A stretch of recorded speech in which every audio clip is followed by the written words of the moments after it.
shields and swords, they shine so fine. Dice roll like thunder sealing.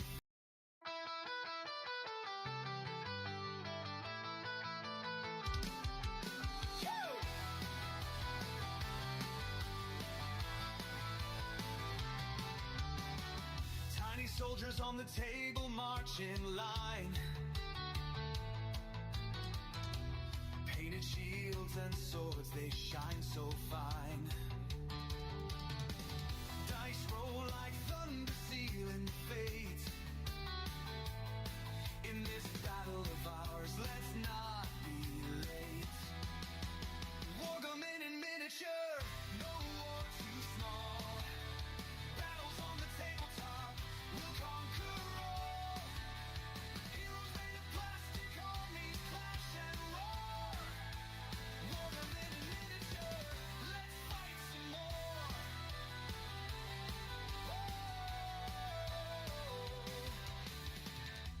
Kings and castles rise where soda can stood.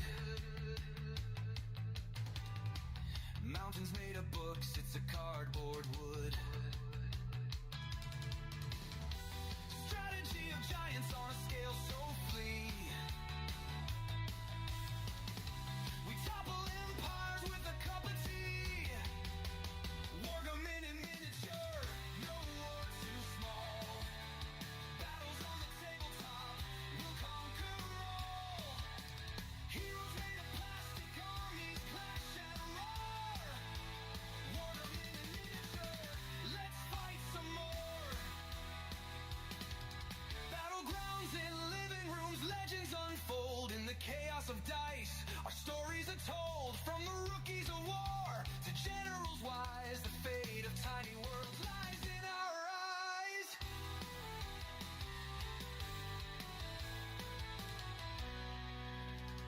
Snacks to the side and the glue close by. We men, broken warriors, give them one more try. Cavalry rides beneath the lamp's warm light. On this tiny frontier, we rewrite the fight.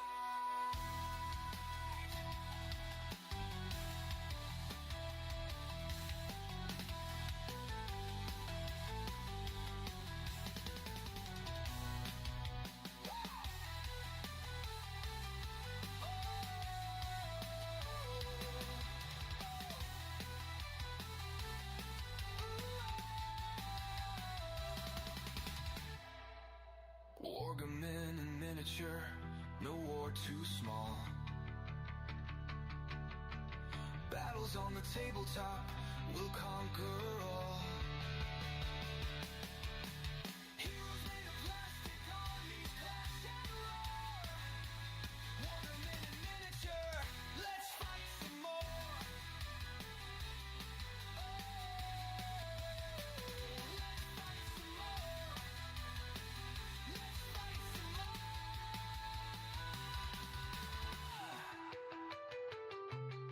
No.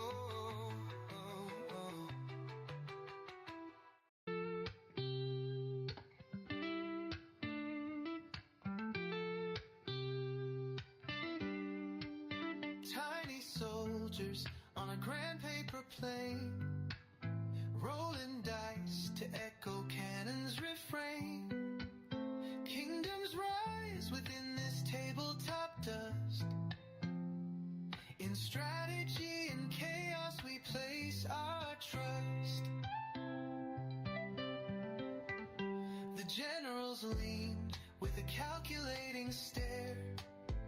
Hands of fate guide moves with a flare. Tiny hills climb where valleys fall steep. Battles fought while the house stays asleep. Wargaming dreams on a six-sided star. In this microcosm we travel so far.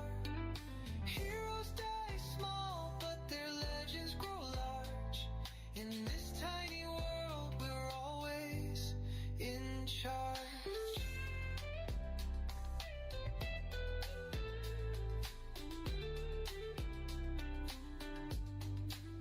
Painted commanders in coats of bold hue patrol the terrain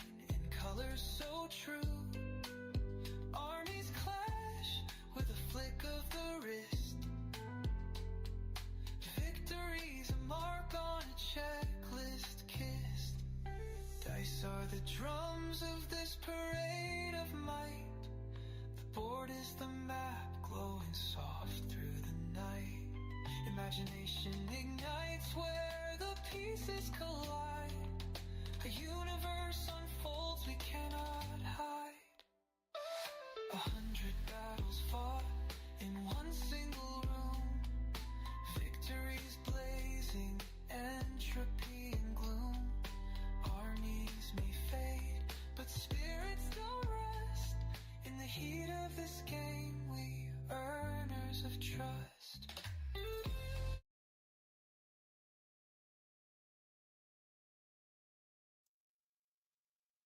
All right, hello again, everybody. This is Derek, and I'm coming back at us with some more Wargaming in miniature. All right, today I'll be I'm going to be working on these two British battalions. I'm going to put their flag on them. I'm going to base them up, but all I'm really going to be able to do is glue them to the base, and I'm going to have to sit back and let that glue dry. So instead of just sitting here with my fingers up my butt twiddling, what I plan to do is get some other units out that need to be based while they're drying and rebase them from an old basing style to the new basing style. I hope that makes sense. All right, let me grab my ruler and my X-Acto here. So how's everybody doing today? I hope everybody's doing all right.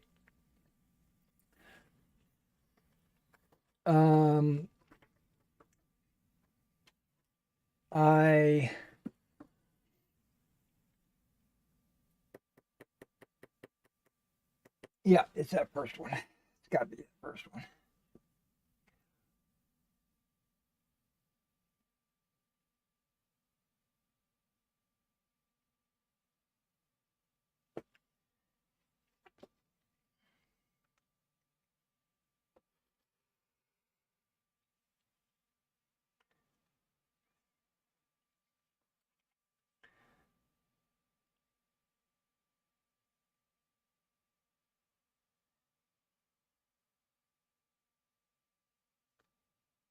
Whoops, paper's moving. I did an inventory after, okay, I did receive my Fighting 15 flags that I had ordered a couple of weeks ago. Got them in yesterday.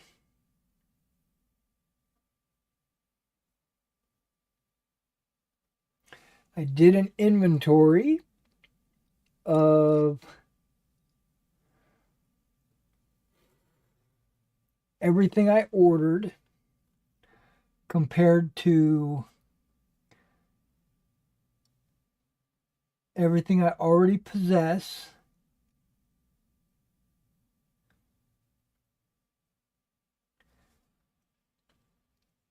Compared to the flags that I've already used. And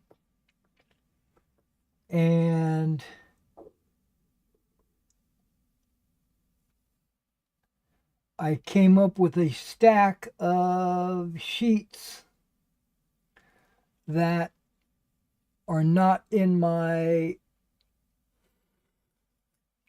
need list. Like, I don't need them. So they will be put on sale.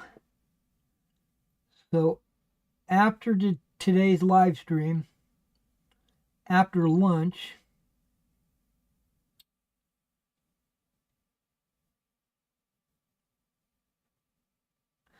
take some photos of them.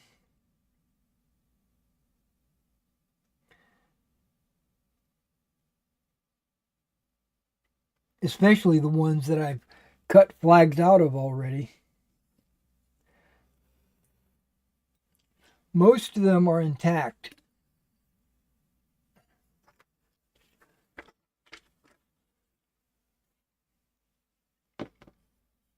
Okay, so this should be the 28th.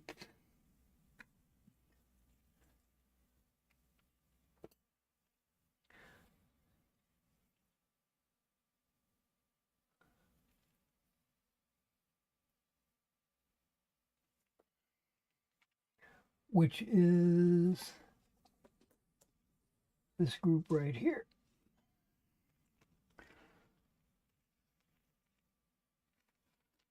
Okay, for most of this, I'm not going to be wearing gloves.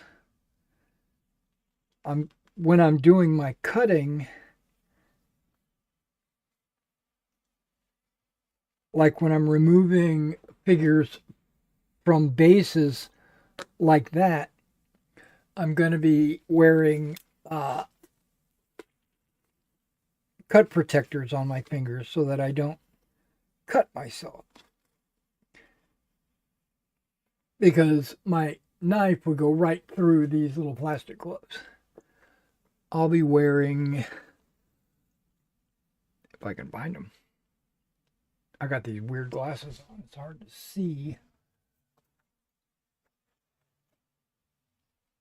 I got these little cut things that knives don't cut through. Okay, I'm gonna need to pull out. Microphone's in the way. This food bowl is in the way. We're gonna use that today. No, we're not. Well, we will if I get as far as putting grass on them. We're going to use pure Mod Podge for almost everything. Okay.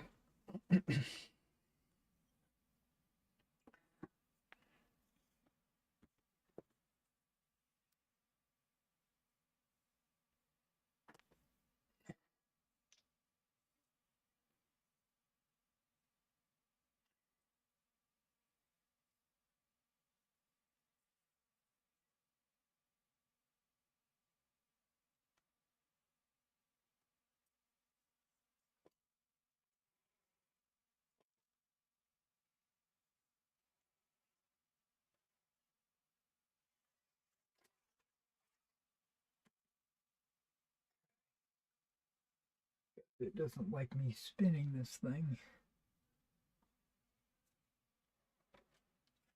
What's funny about it is I don't see the sitting right there behind this.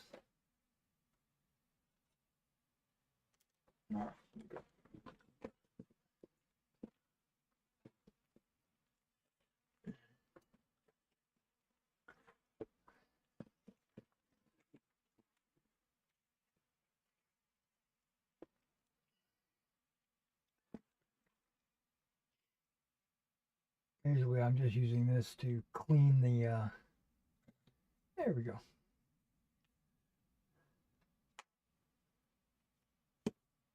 The glue. Okay, I think these guys are cut pretty nicely.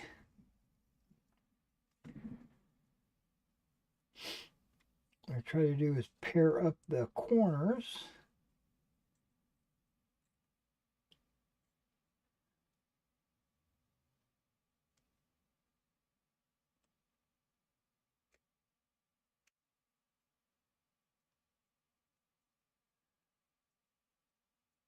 And then I fold it in half, and then I squeeze it,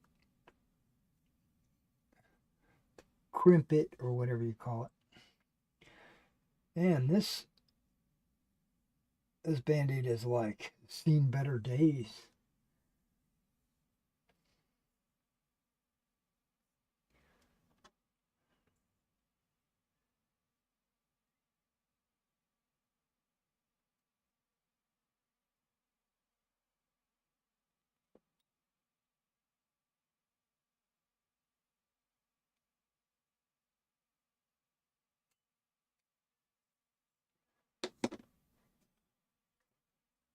Get rid of that, some of that fuzz.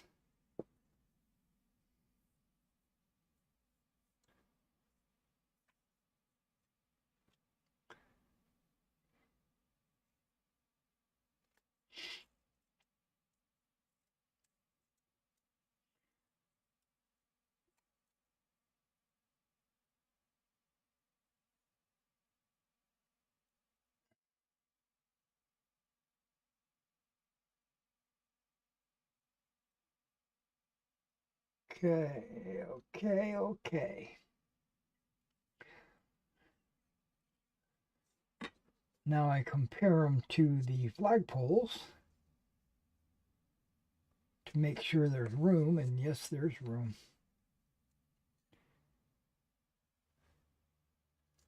Which way is up? Okay.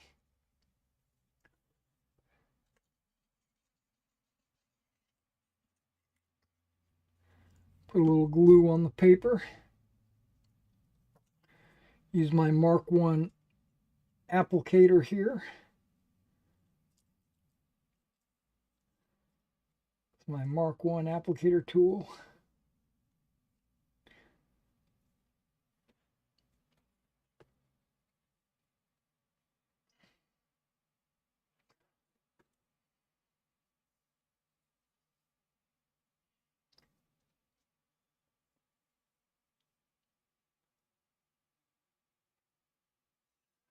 While it's still a little wet, try to line up the corners.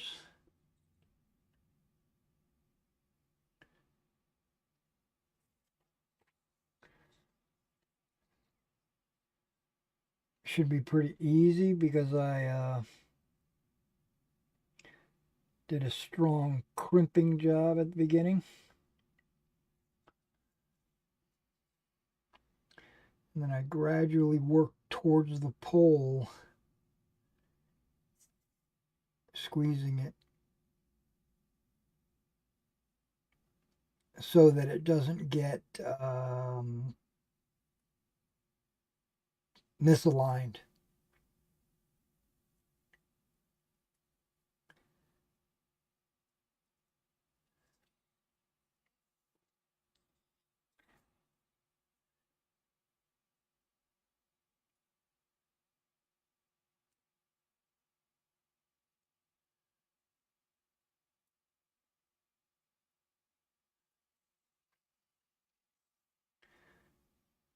And then once I get close to the pole,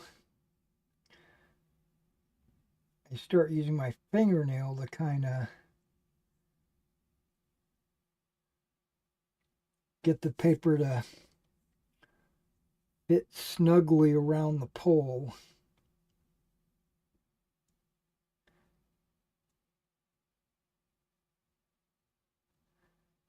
Pressing on the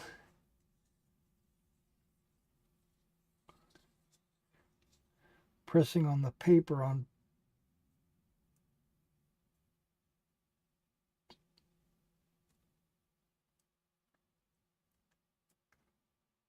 both sides of the pole.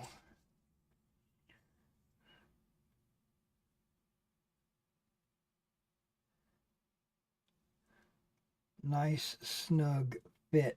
And I leave the flag to fly straight for just a little while.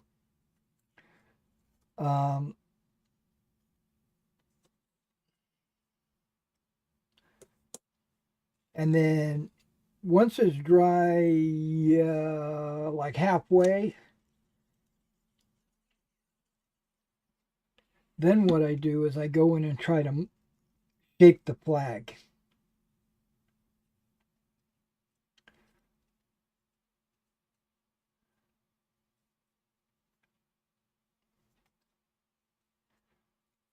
I watched a guy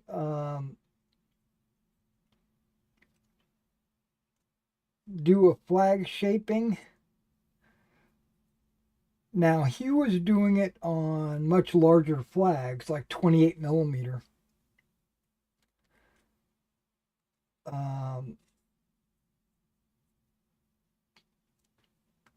But the rule would apply for any size, but especially the big flags, right? Well, what he did was he put a piece of aluminum foil, tin foil, for cooking or whatever. The same stuff that I put on my palette. He took a little square piece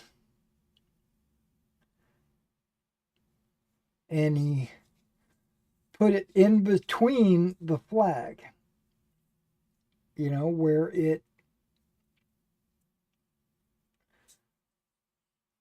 he cut it smaller than the perimeter of the flag. So the glue would still stick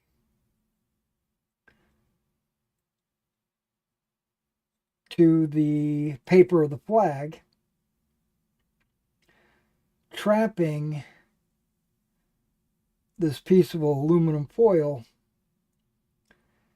inside the flag.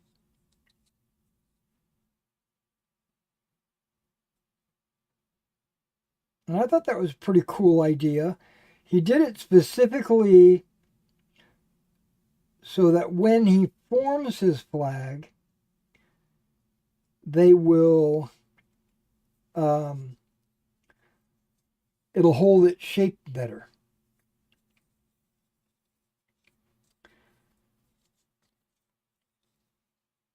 And so I tried that on a few flags, specifically on my 28 millimeter flags.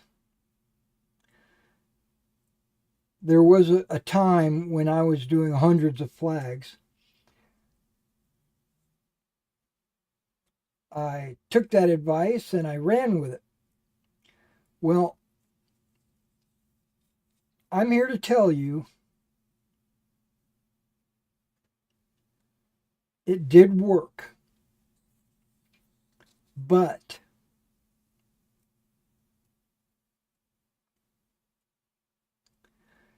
it's totally unnecessary.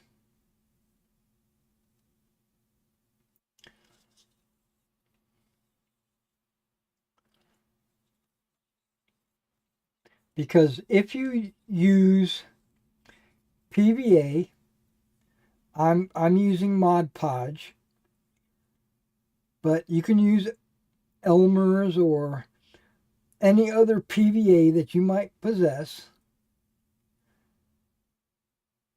I know different countries have different brand names and stuff like that. But if you use PVA and you coat the entire flag inside and out, or mainly inside, you squeeze it together, you let it dry a little bit, and then you form it, it holds a form just perfectly fine. It dries hard as a rock. There's no need to concern yourself with that aluminum foil. That's just an added step that is totally unnecessary. Totally unnecessary. Okay, here we go. Now we're doing the first foot, which is the 3rd Battalion of the Royal Scots Regiment.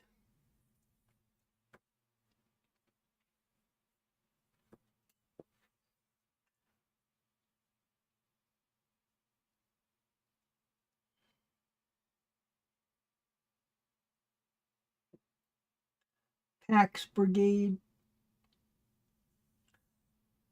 which I think is part of Picton's division.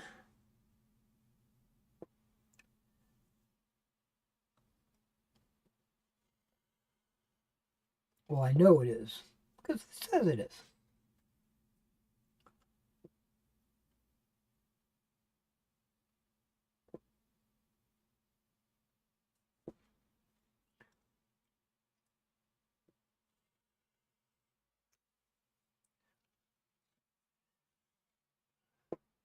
So I got some flag sheets in, and when I was doing my little inventory,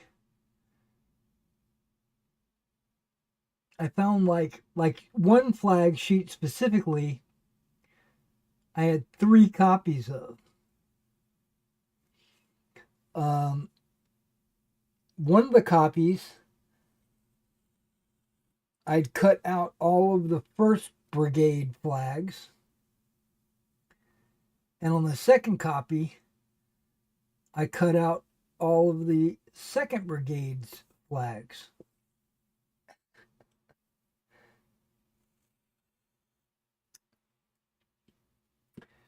So I was like, and then the 3rd copy is brand new. So the 3rd copy is definitely going for sale. And these other 2 copies are going to go for sale.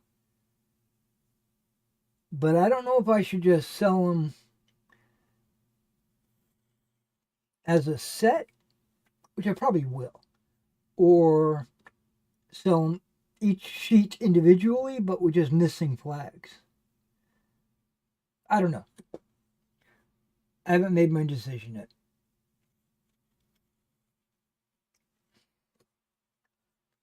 I don't think I cut through on that. No, I don't think so either, because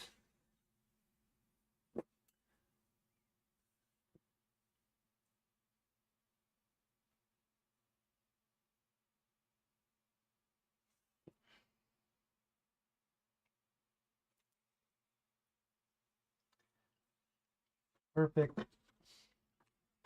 Perfect.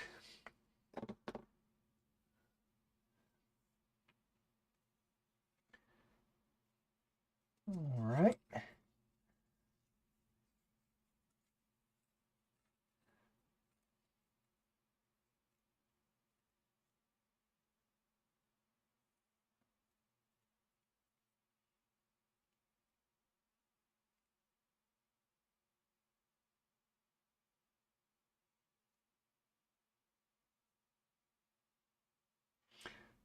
This has got a Peninsula Award and a Niagara Award.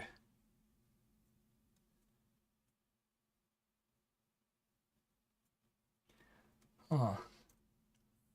Maybe they were in the French and Indian War or something. Or the U.S. Canadian War.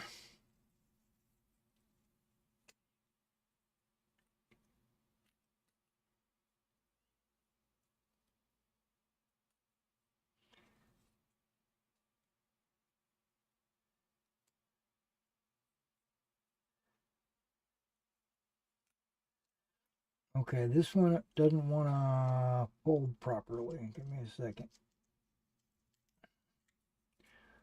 Got to work it.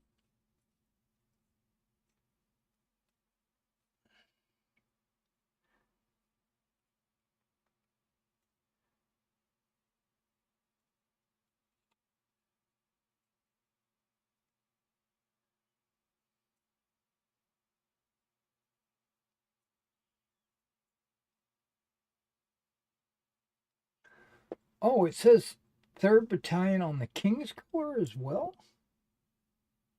Oh, look at that. It does. I figured the King's Color would just be the 28th.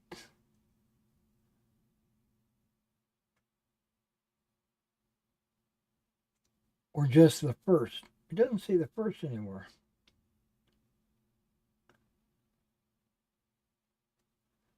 It says the Royal Scots.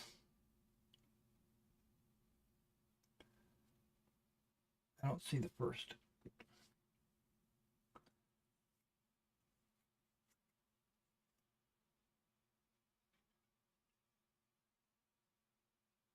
Wow, these flags are beautiful.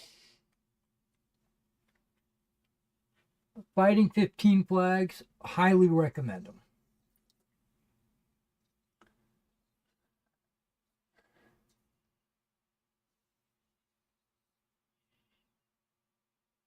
Highly recommend.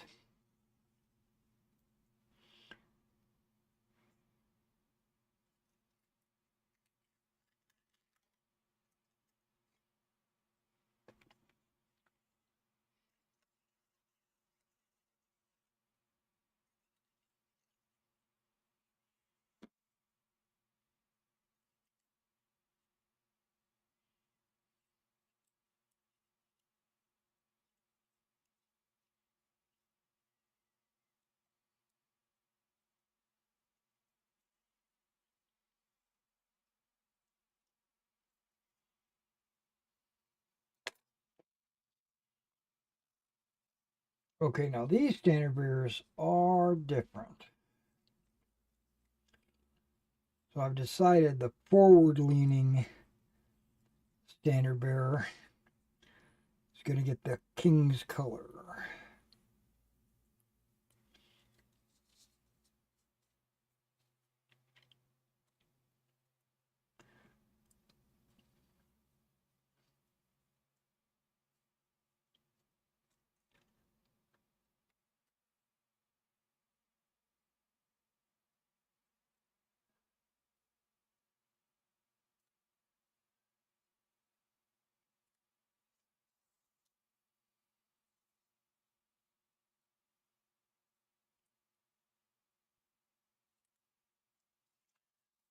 Okay, I can see there's going to be a little bit of a misalignment.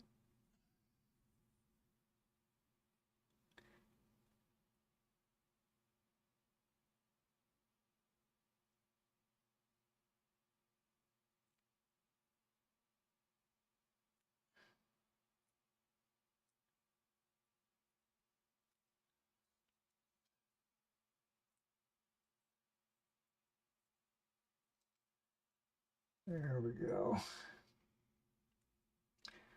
With enough glue on there, keeps it wet, and so it's able to slide.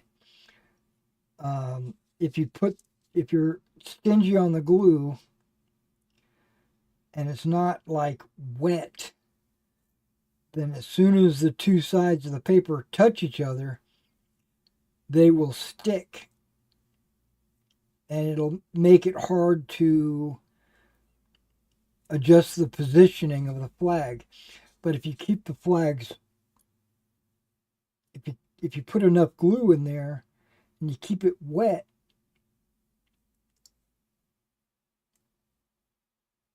it'll slide, it'll move.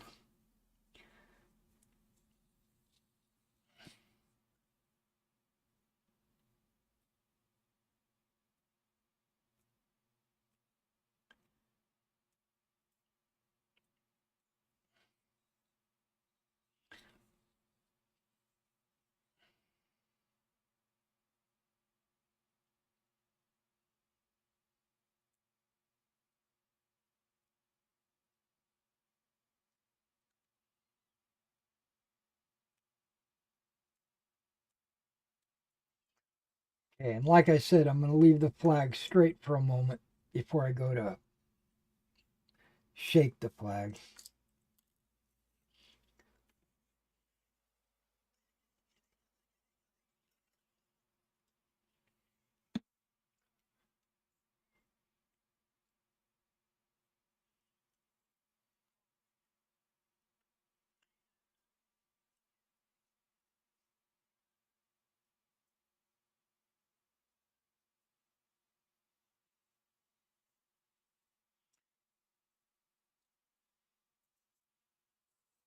All right, now the guy leaning backwards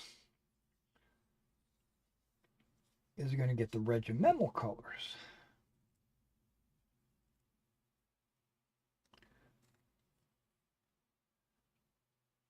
Ooh, and that's a tight fit.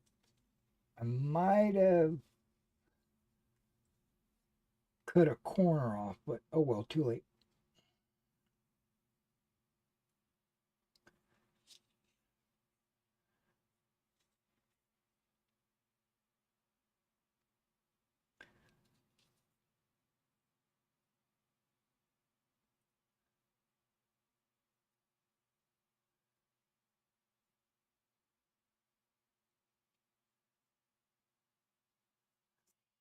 Okay, once it's lined up, then I start squeezing from the back side towards the front.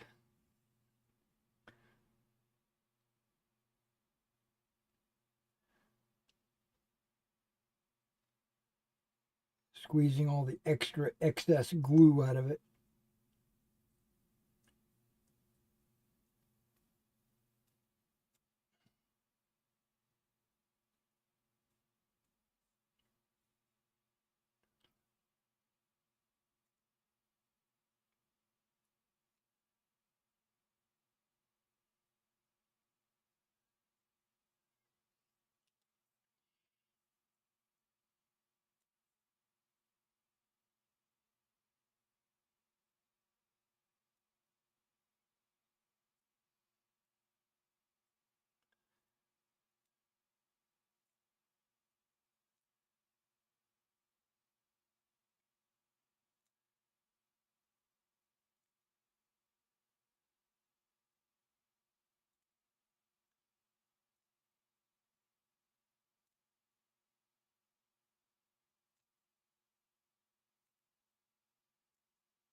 Okay.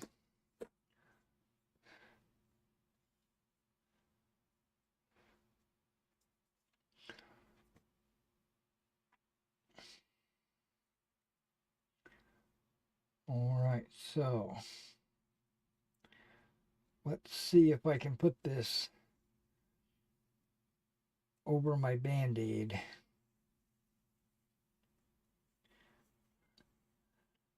Okay, there it goes.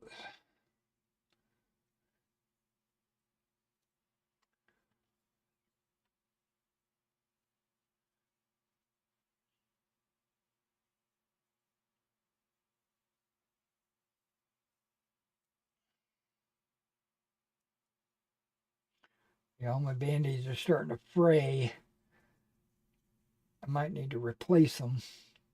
I try to leave them on there for a couple of days. I know the packaging says change your Band-Aids every day. Well, I never do that.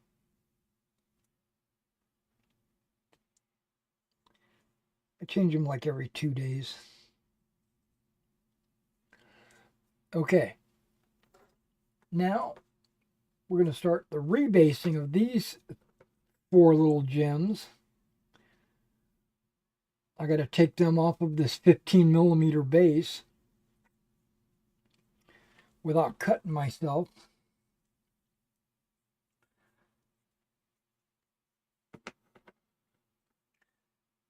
Now this base I'm just going to throw away. So if I wanted to, I could just like break the base.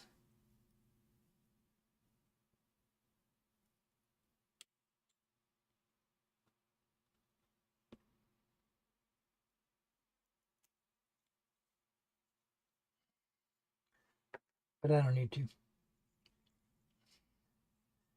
I don't think. And I did apply a little bit of paint on these guys too. Even though they were going, I knew I was just going to take the figures and just remount them and everything. I figured, they could.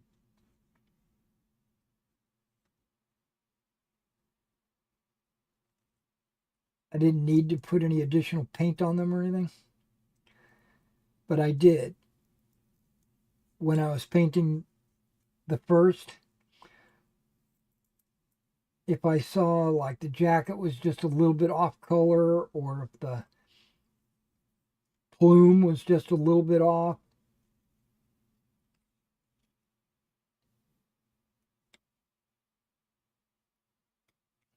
because I want every figure in the unit to be on par with themselves, with each other.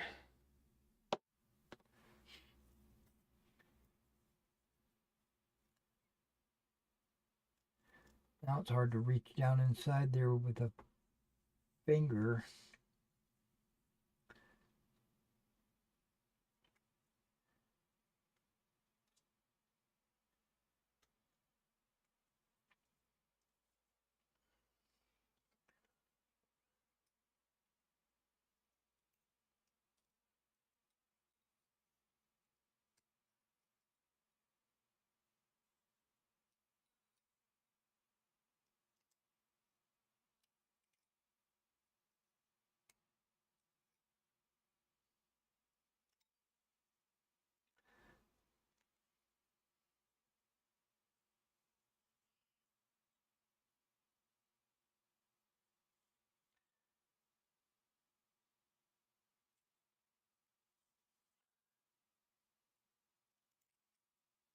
Yeah, if there's excess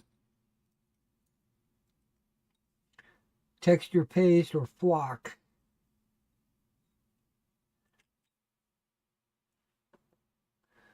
going in, taking it off, taking it out. Okay, this thumb thing is keeping me from using my fingernails. Probably the Band-Aid's going to keep me from using it too.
I don't remember it being this hard.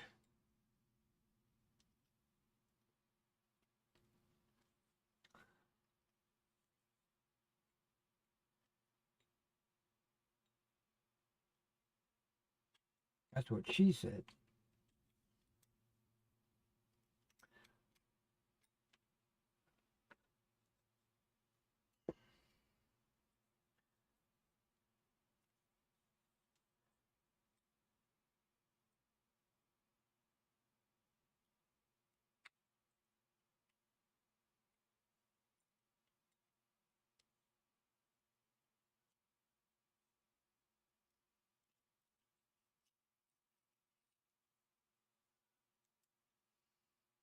Now it's okay if there's a little bit of flock or if there's a little bit of texture paste on there. I just don't want it to be excessive. So that when I put more texture paste down,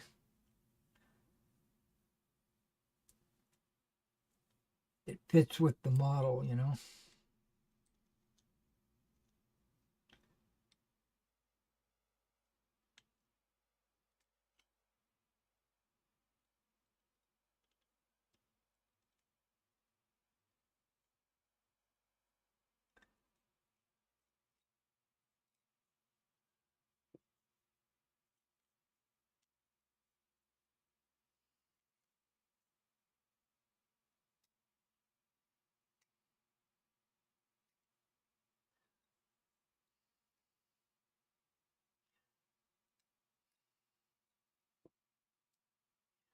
There's a lot of news coming out about DC trying to sell their company, Warner Brothers, Paramount, Discovery.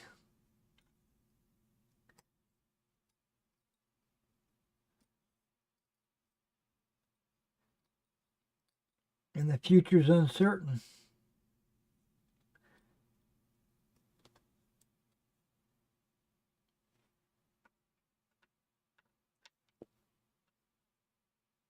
Okay,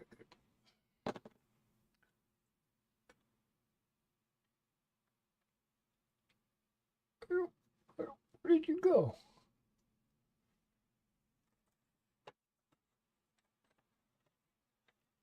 Is this you? And I'm just pushing it away.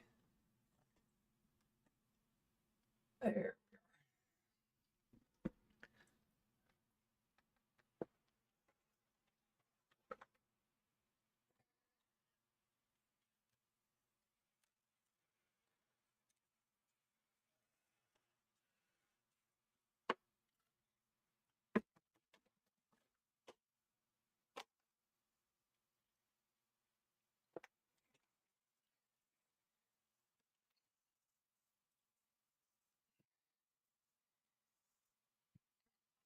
Okay, so now let's do a flag curling exercise here.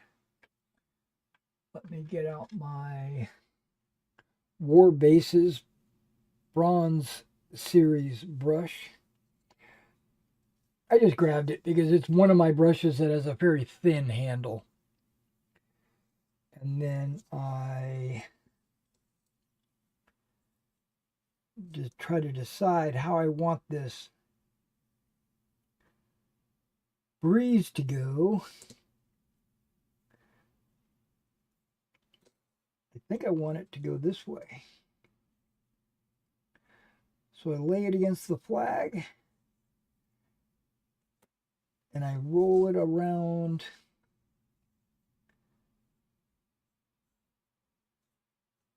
the handle. I'm going to do the same on this one to get started.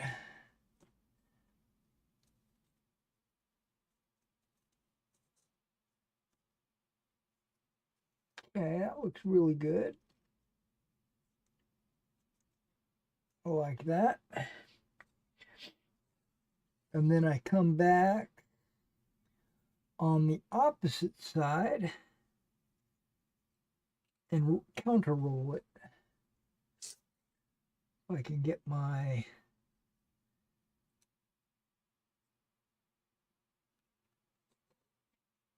fingers where they need to be.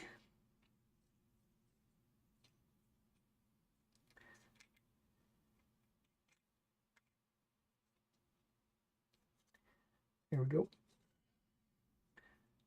Gotta roll this way because it's already, I can tell it's getting stiff.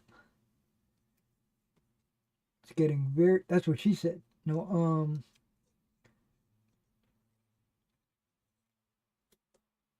getting harder to roll.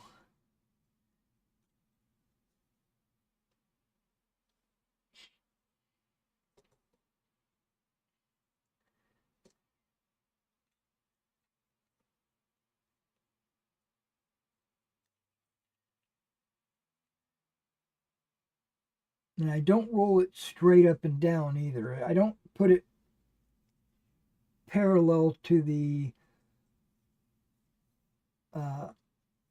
pole or the flag. I put it kind of at a little bit of an angle.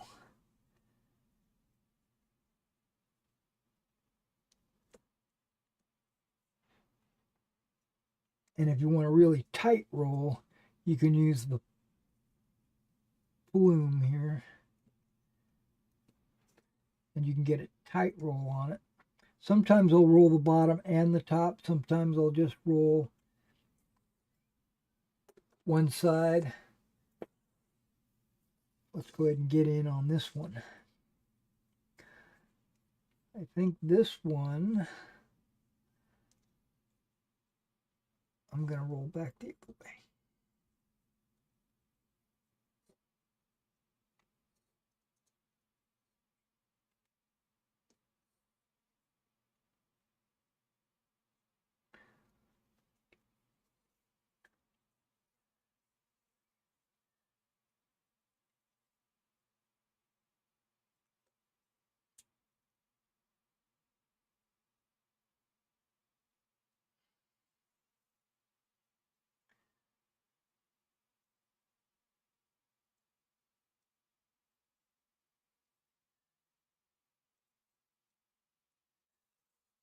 I like that. It's got a really tight little hook at the top. I like it. Okay, so this guy, because he's being drugged behind,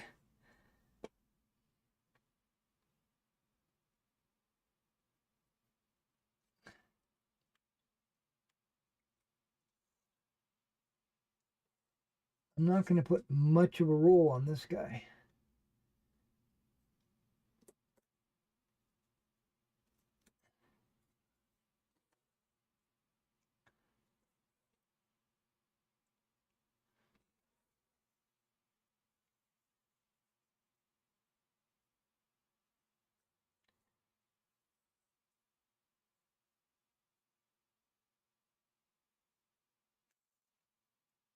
I just slipped in my hand.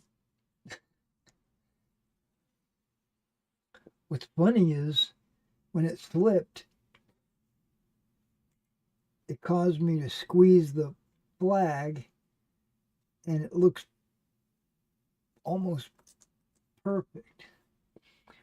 I could go back with another curve if I wanted, but I don't. So you can't see this. I don't think the focus is still on. It might be.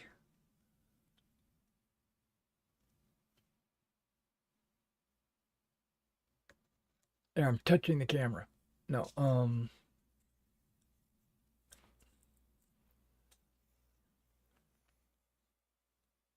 did I disable the focus? I can't see with these glasses on anyway. Let me take these off. I can't see the monitor. Oh, there we go. That's not bad. And then you can see there's got like that little hook at the top there. I like it. and then this other one's just a roll. Now you can, if you look closely, you can see that there's the white paper shining around the edges, right? We're going to fix that. We are going to fix that. Might as well do it right now. No time like the present. Mainly so I just don't forget. Because sometimes I have been known to like do the flags, glue the guys down, put them away, and then I'll pull them out later and I'll say, "What the hell? Why isn't this colored properly? What's going on?" Okay, which blue do I want to use? I think I want to use dark blue. Every flag's got, well, except for this yellow one, but the king's color's got blue on it in the corners, you know, and that one's just solid blue, so.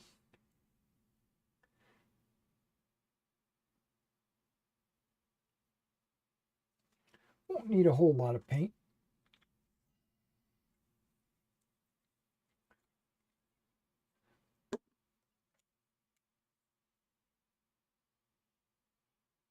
You know what? I probably could use this brush.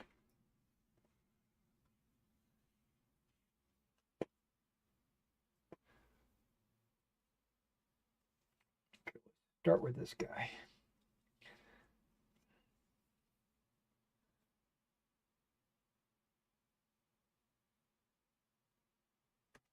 So I just go in and just gently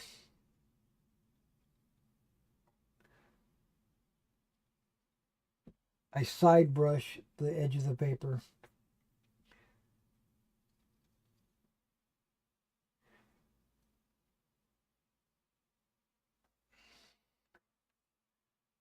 The white part of the Union Jack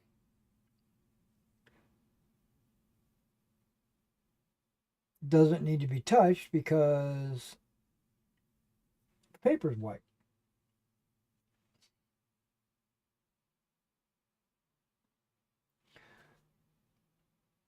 But the red part does need to be touched. And of course the blue, as I'm doing right now.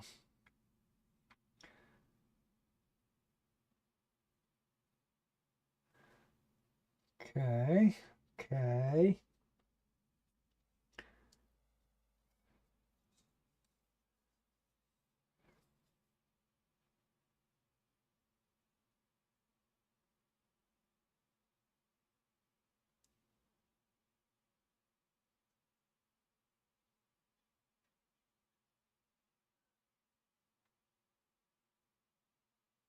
Painting within the lines.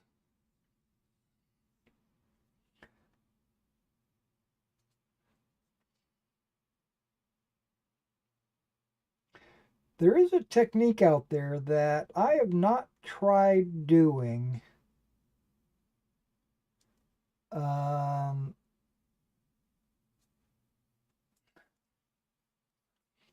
Which I might try on my next flags.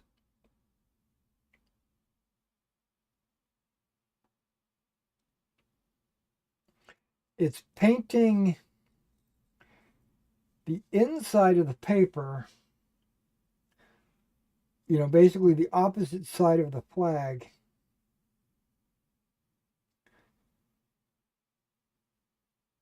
Before you glue it on. And then when it glues together, that blue is already covering the white. Okay, there's this little bitty Union Jack at the top of this thing.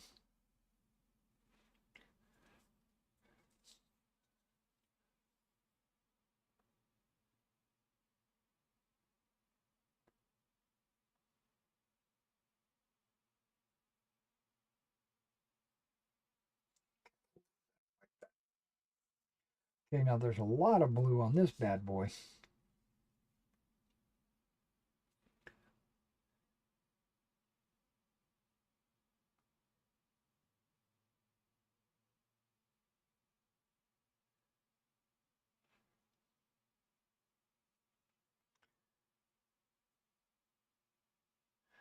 Looks like dark blue was the good choice.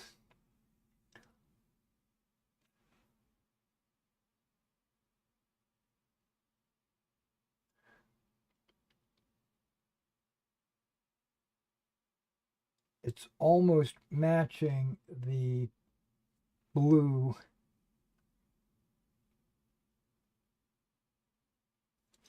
Exactly.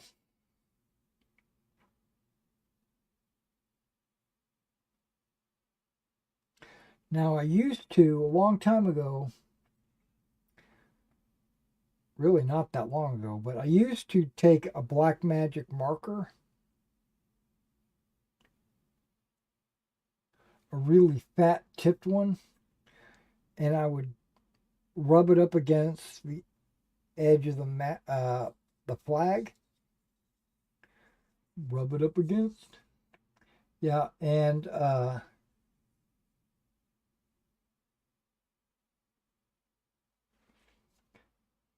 it would get rid of the white,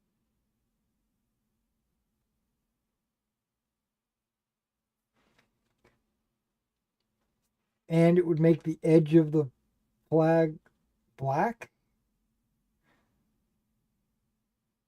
which gave it a very unique look. One that I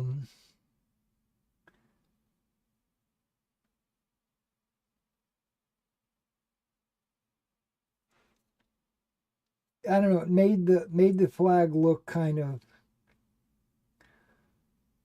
I'm not going to say cartoony, but like there's a black outline on it. It just gave it a very it gave it a look. You know, a lot like people that put black lining on their models.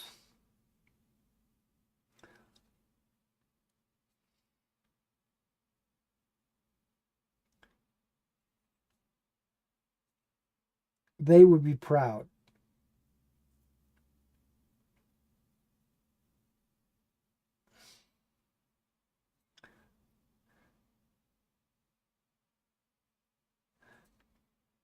I showed a friend of mine, you know, I said, hey, we're doing flags. I'll just use my black magic marker and I'll hit the edges with it and the white will disappear. And he looked at me like I had gone crazy.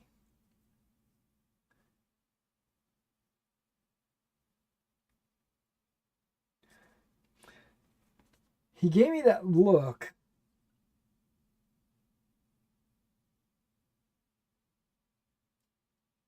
that made me wonder if I was in the right. You know, it's one of those like, why did he look at me like that? And then I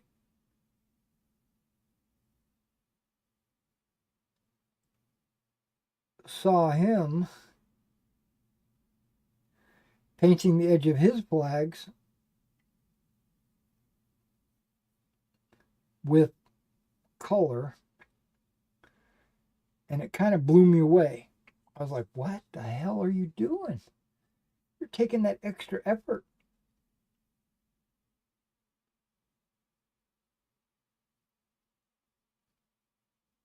And then I compared our flags, you know, in private, you know, on the down low. I was like, damn, his flags look way better than mine. I said, I need to stop with this black lining bullshit. Bullshit. And go with the color.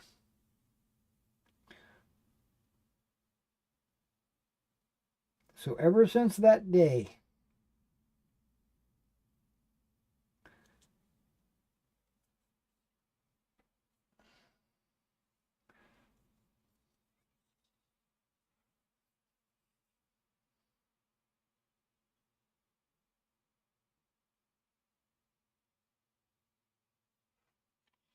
Take the little extra effort on the flag.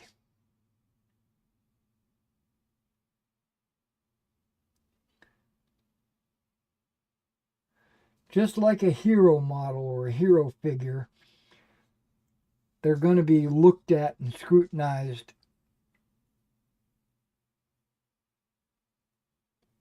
more than your run-of-the-mill trooper, right?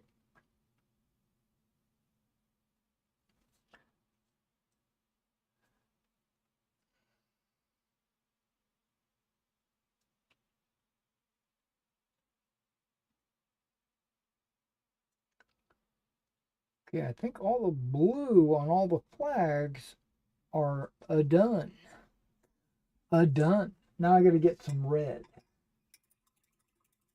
Maybe a little yellow on this guy. Okay, what color yellow is that? Is that kind of a lemon yellow? What do you think?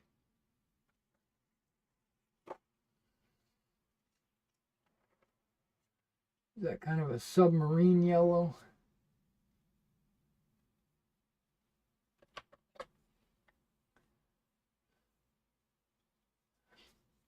I'm going to use submarine yellow.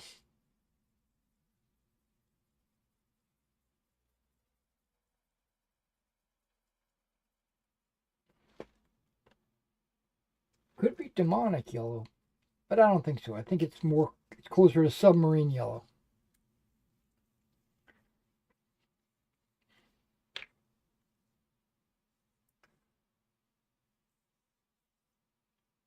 Interesting.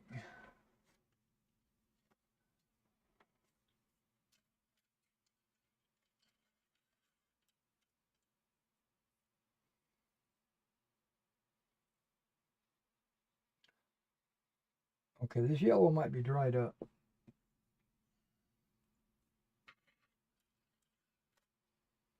I thought I felt this thing shaking around on the inside, but maybe not.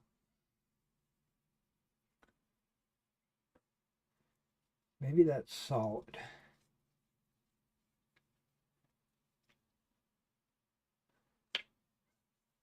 Let's see what comes out.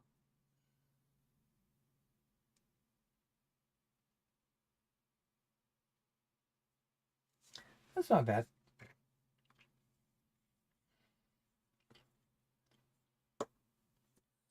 Not bad at all. We'll see how it matches.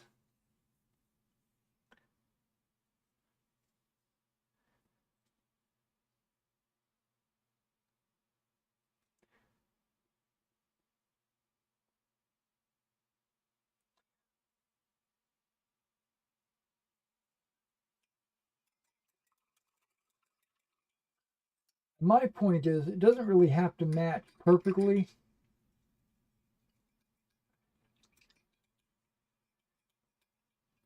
Because remember when I was using the black?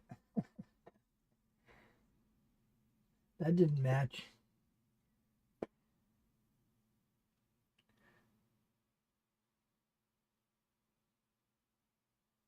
But I try to get it close.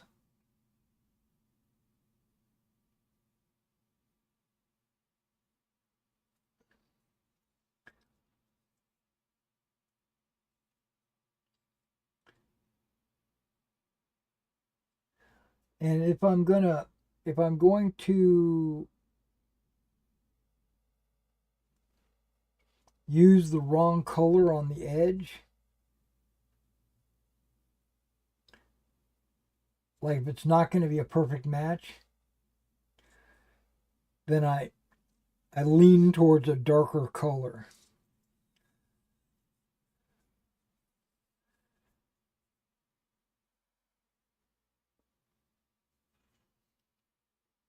Not a lighter color.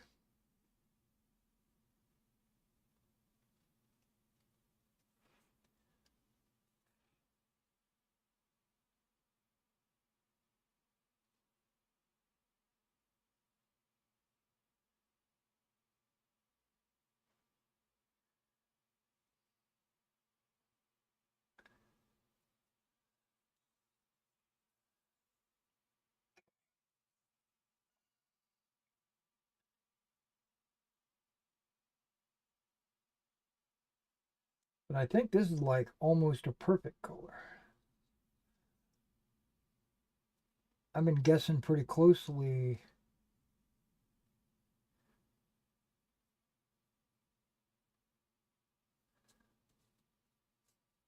I've been guessing pretty good. Pretty good. Okay, so now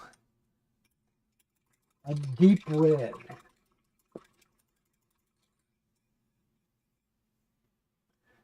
Not just red. A deep red. Dark red.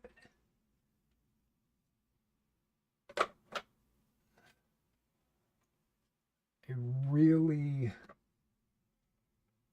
deep dark red. Here we go. Matte. Matte red. Matte red. Doesn't look deep enough. Because see, this red here almost looks purple. Almost. It's almost like a magenta. I got a deep red.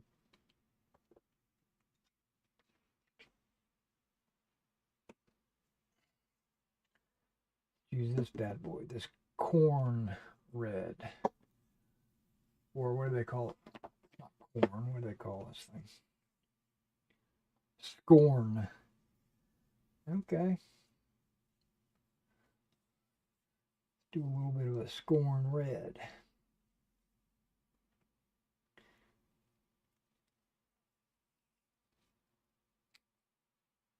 I should call it British flag red. If it's the right color, we're about to find out. Which I think it is, because I think I've used this color before.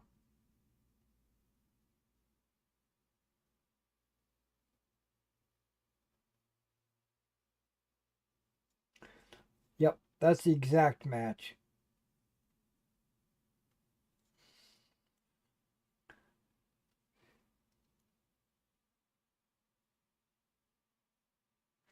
Okay, I'm having a hard time. My hands are shaking. On that little bitty Union Jack, it's hard to get exactly. But, no, okay. Only on the front side, not the back side.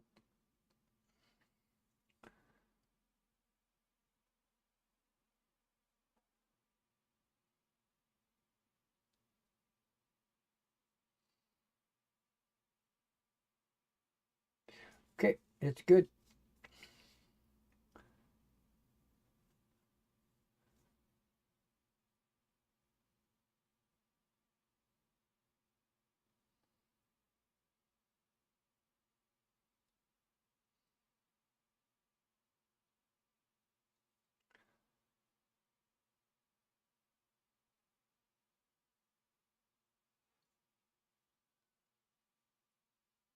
And that's another thing. If you don't line up your flag just right,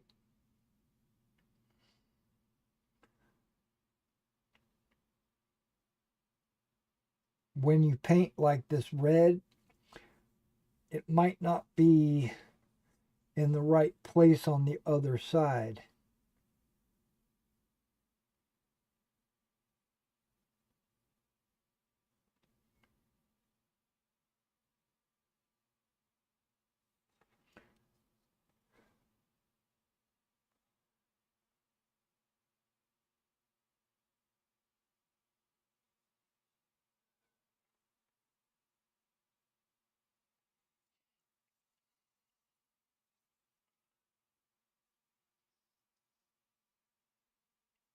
So just be careful.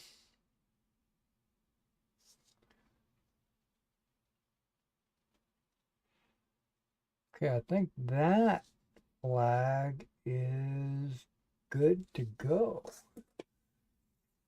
Let's look at this red.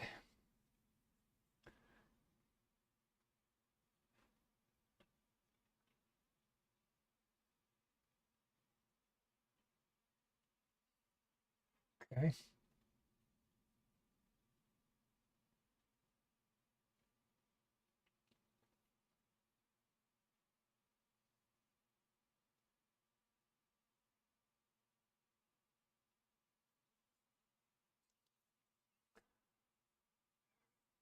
All right, I see I've got a couple of chats. Once I get these flags colored, before we get to basing them on their figure bases, I'll jump in there and I'll read those chats.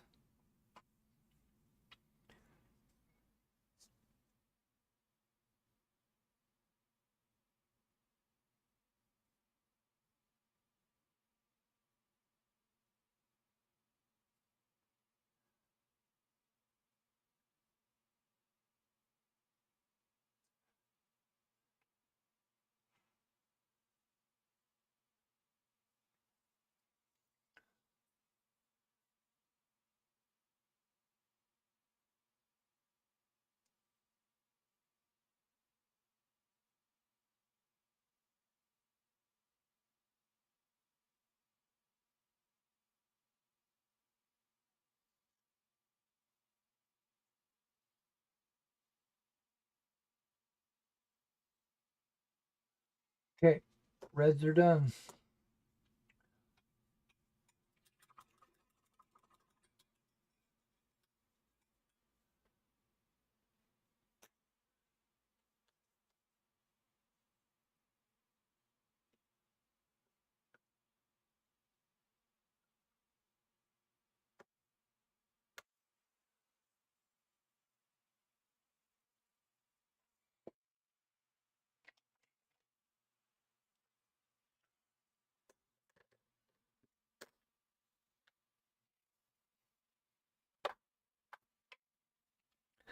What do we got? I can't read that.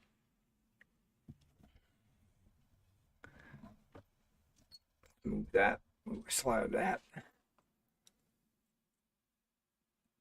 Joseph, hey, yeah, I got, before you say anything, I did get your figures.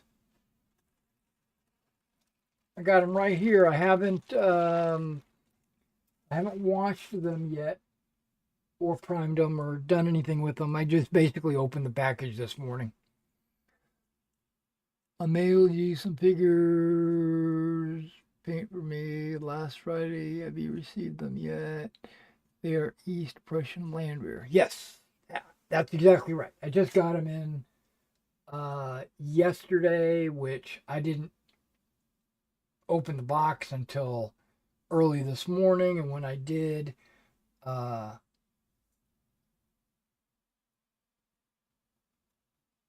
okay, that's glue. Um, I was, well, I haven't done anything with them yet. Still in the back.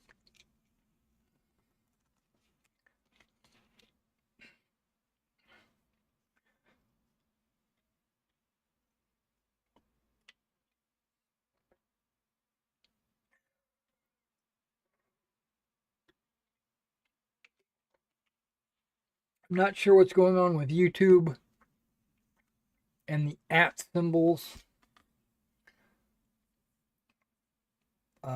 Everybody's name has changed, it seems like.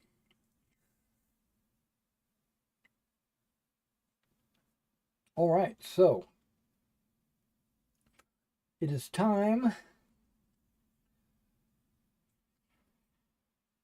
to start mounting these bad boys. But before we do that, I just want to show how a little bit of paint can change the appearance of a flag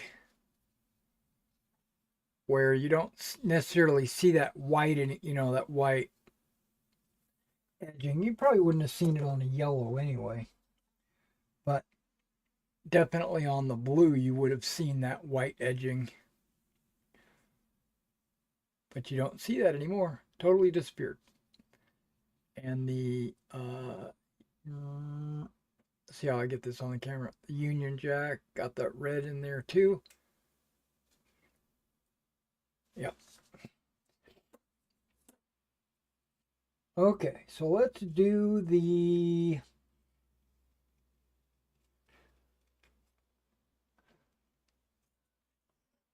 Royal Scots. these guys.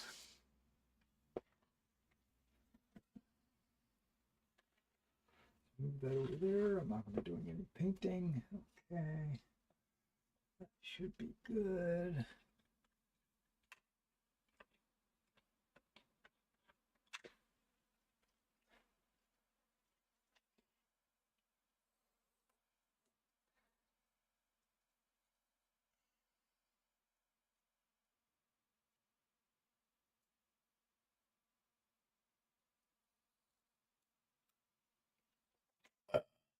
Excuse me.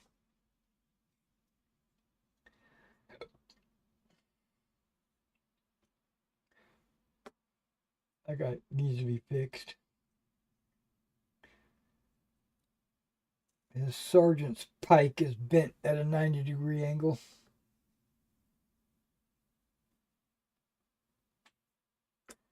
Yeah, those guys are getting caught on my band-aids. There we go.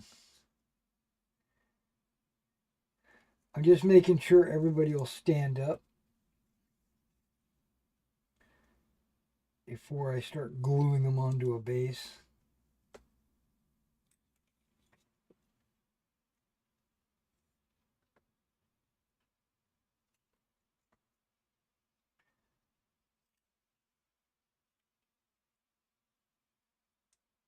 Mainly because I don't want them falling all over the place.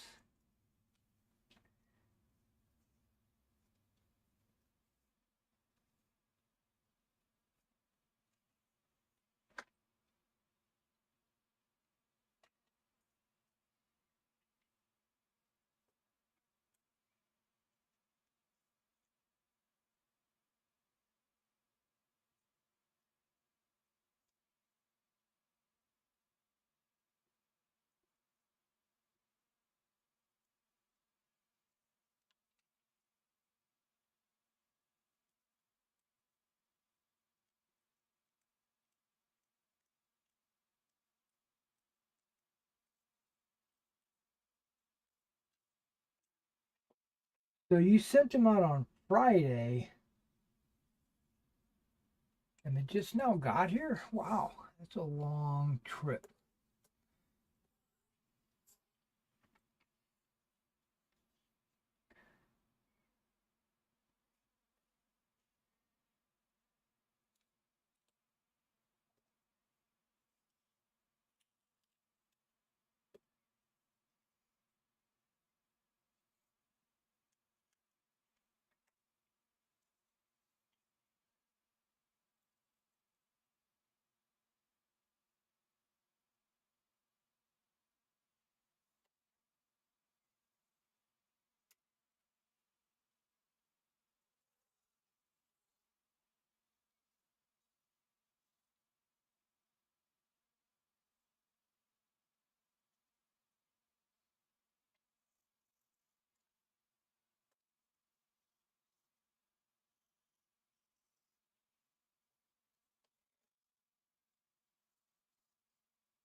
So, funny story about my 28th.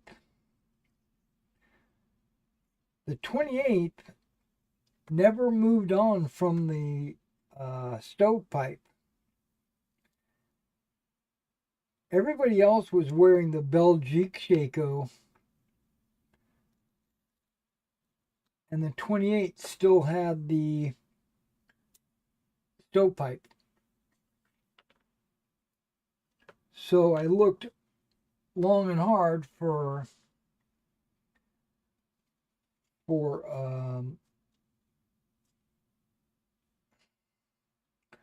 stovepipes in my British. I have a tray called British Loose, and I've got a tray that says French Loose, and another one that says Allies Loose. Basically, what that's saying is those are the figures that I could use for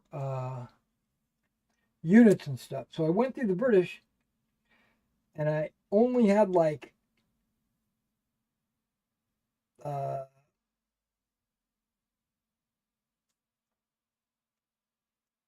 4 stovepipes.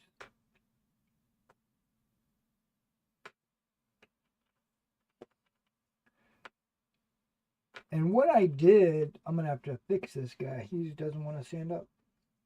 What I did a few months back, okay, there we go. What I did a few months back was I went through all my figures, and if I had enough to do a battalion, I put them in a little Ziploc bag and wrote what battalion they were. And I did that for all the French battalions, and all the British, and the Nassau, and the Brunswick, and the Dutch Belgians, and all that. But then I had a few leftover figures. Okay, that's no problem.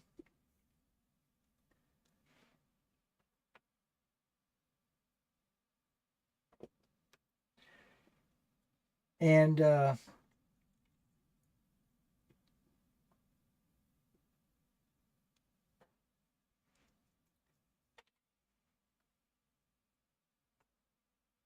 I wasn't sure if I had everything I needed, right?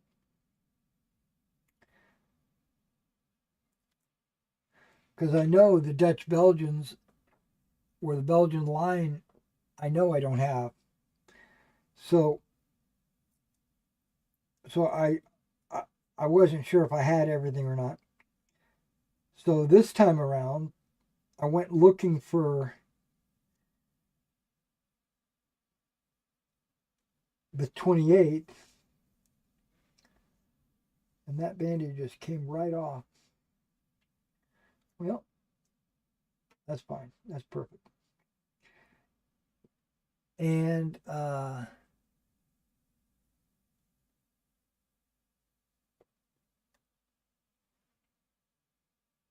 didn't have any 28th.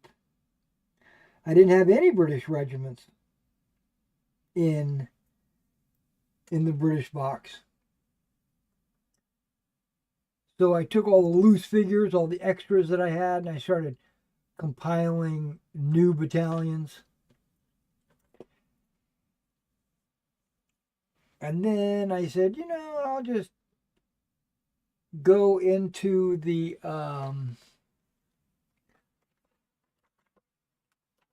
Allied box, and I'll see if I can see which Nassau I need and stuff like that, because I was thinking I was just going to go order some Blue Moon British.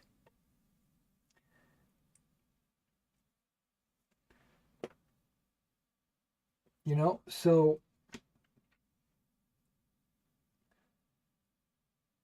I ordered the Blue Moon British, and I ordered a pack of I think it was Command and Center companies, because the Center company comes with like 30 figures, and the Command comes with like, I don't know, eight figures. Not so if you take, so what I was thinking was, if I ordered one of each of the packages,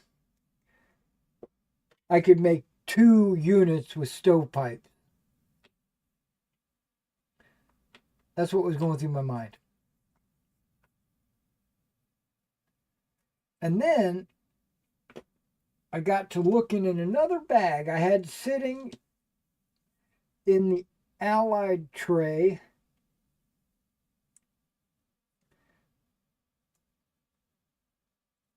And it said Nassau. And I was like, okay, great. But in that same bag, it said 28 flankers. I was like, 28 flankers. Do I have 28 models of flankers in there? Because I couldn't remember what I wrote or why I put that on there. But what it was a bag of figures that was the 28th Regiment minus the flankers, which I had put together a bunch of flanker bases back when what I was doing was I was testing base sizes to see which one I was wanting to go with, and I actually put them together. So I said, oh, it's the 28th minus the flankers. And I had the flankers already put together and the figures. And I was like, oh crap, and I had already ordered the 28th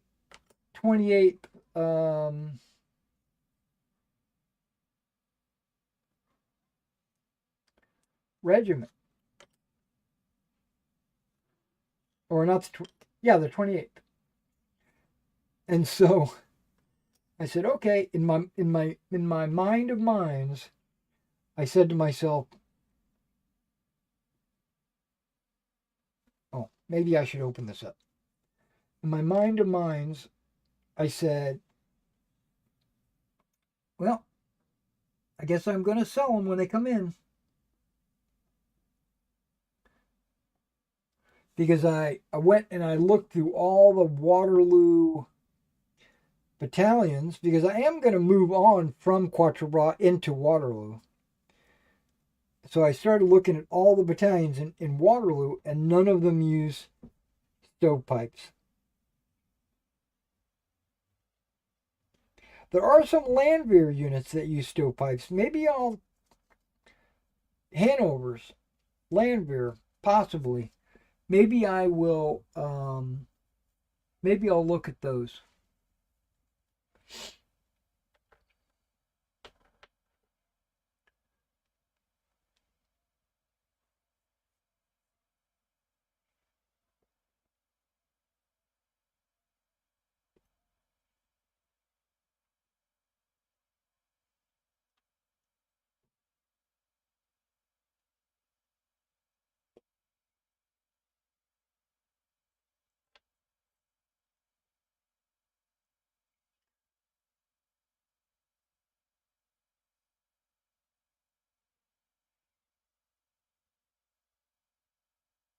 Okay, now I wish I had set these up in a way where I knew which ones were going where. Damn it. Damn it, Janet.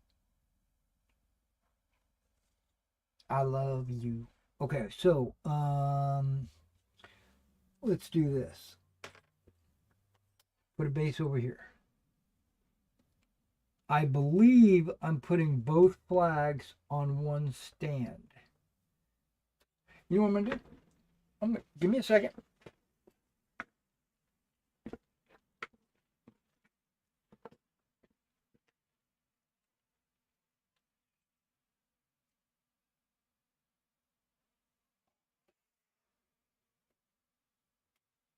No, no, yes, no, yes, yes, no, yes. Okay, this is a rebased British command stand. I want them to be kind of similar. And you can see that the regimental flag and the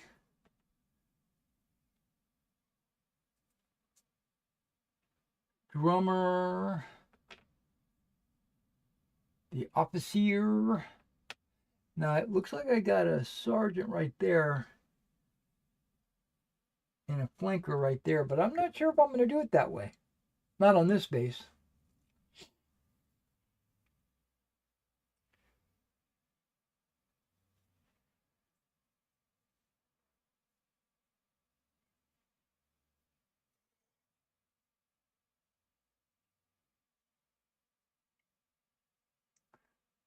I know I have sergeants, and I think I have a. I think I've got some grenadiers painted up.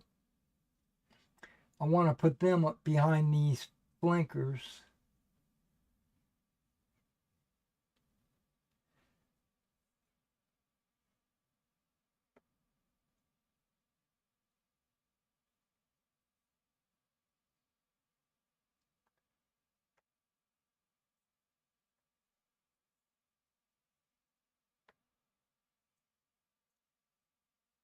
This guy right here, he's a sapper, and here's the sergeant.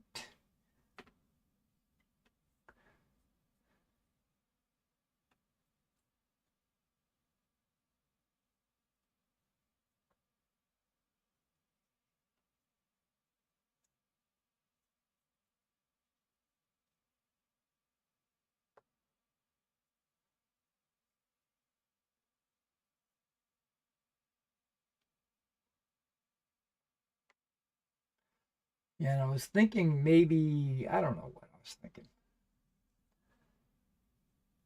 I had organized them in my head. Okay, this guy's a grenadier.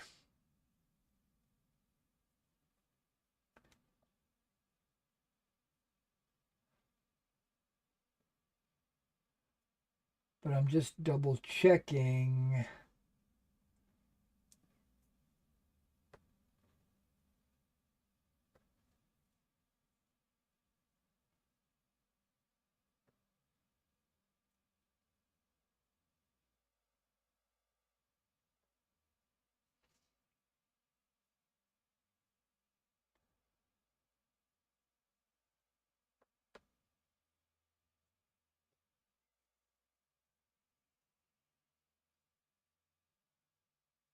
Yeah, I could put the sergeant. He's a color sergeant. I can put him there, and there needs to be another dude. Another dude. He can be that dude. Okay.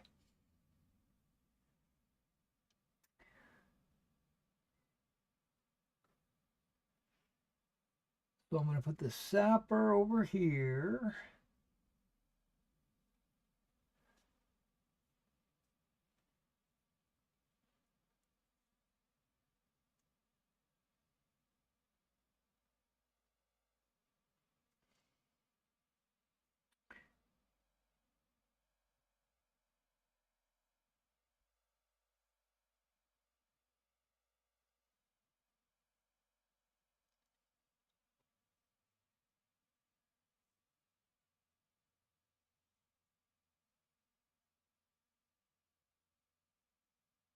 Grenadier sergeant, kind of like right in the middle. Okay.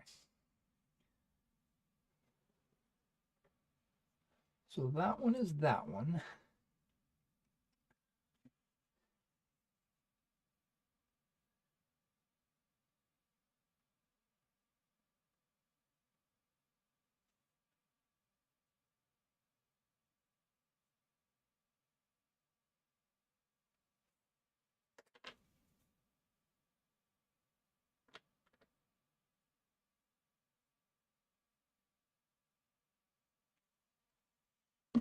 All right.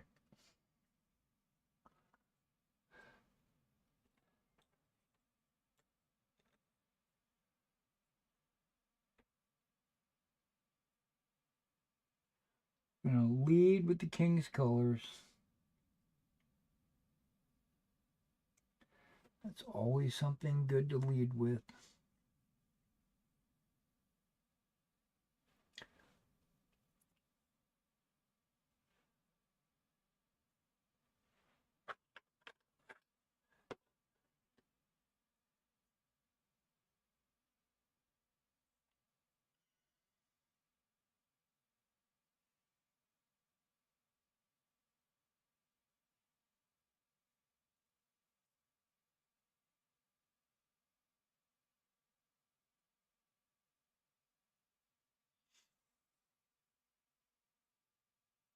That's good.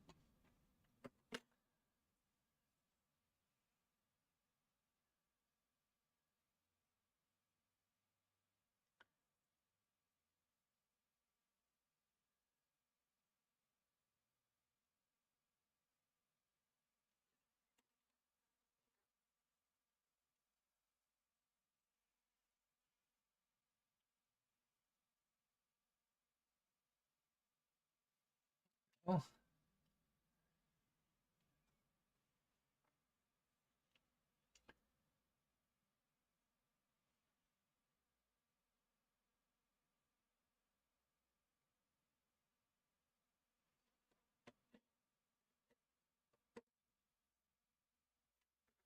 good.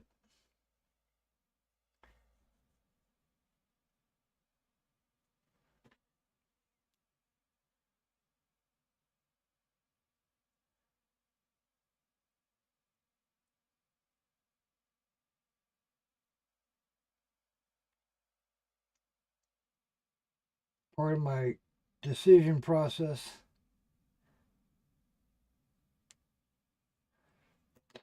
to leave the color sergeant with the pike on this stand was because during the whole painting process, every now and then his pike would get bumped and it would bend 90 degrees, literally 90 degrees.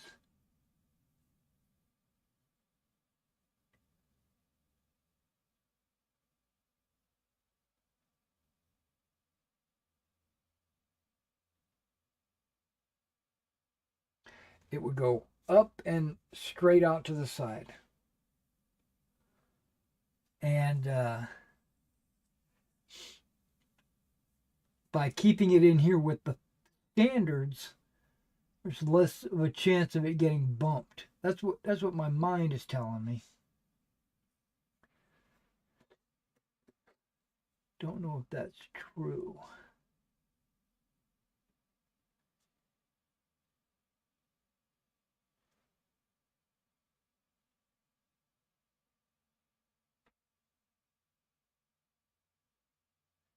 There we go. That's a better place for him.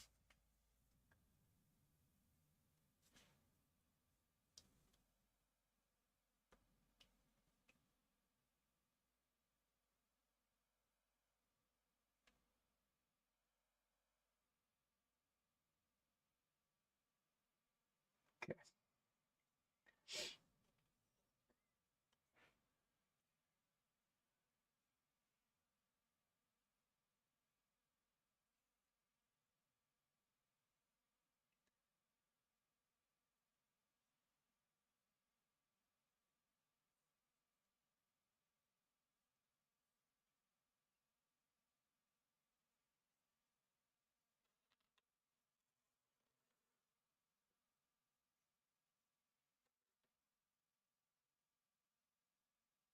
Everybody else is pretty much March attack. That's great. That's exactly what I love.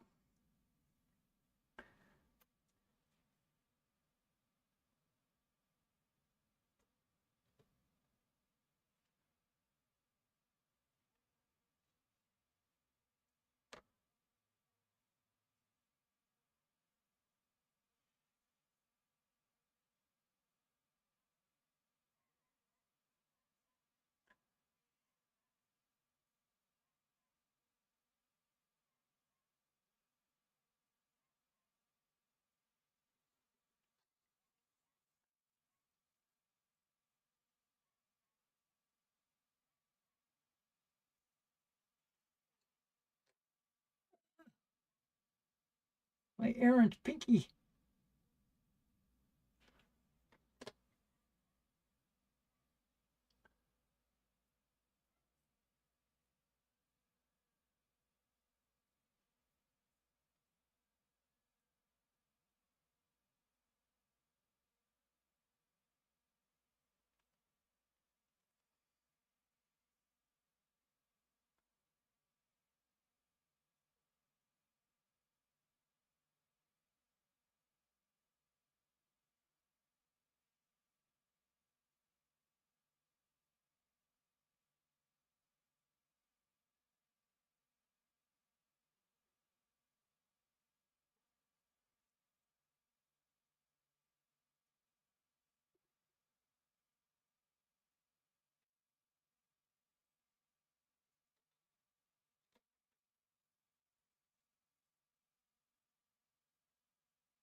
Oh,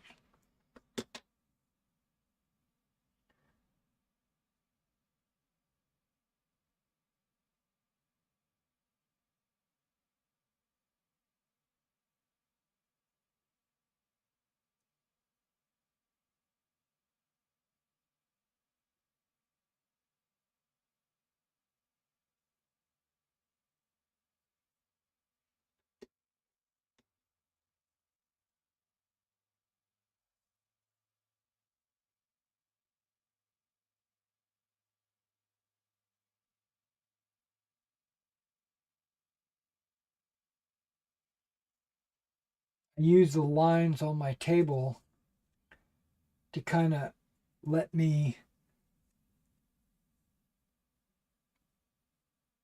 to kind of help me align the troops on the base itself to get them like one per line or in line. I don't know. You know what I mean.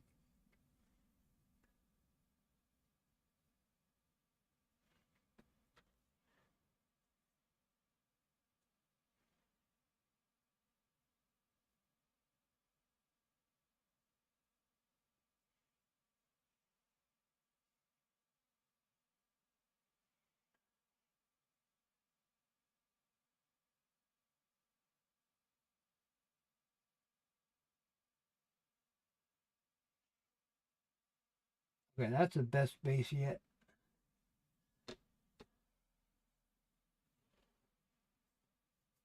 This one's not bad. It's just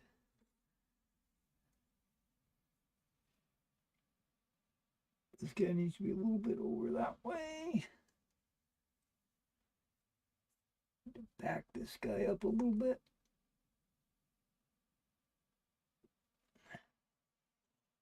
Without turning him.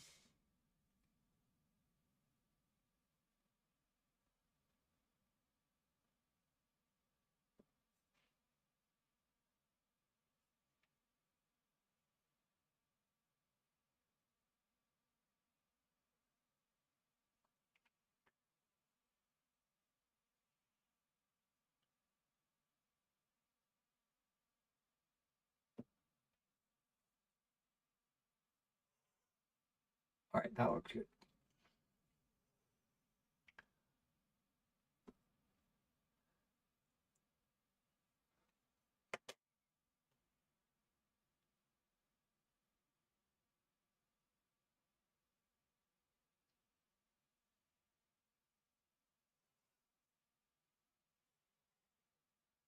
Testing flag placement against figures.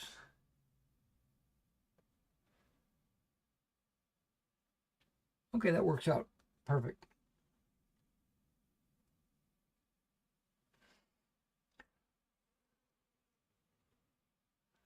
Okay. No need to worry about you.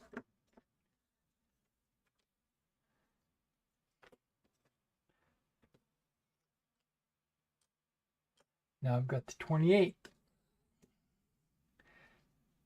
Now I tried to do each stand is a base. Or I should say each popsicle stick is one stand.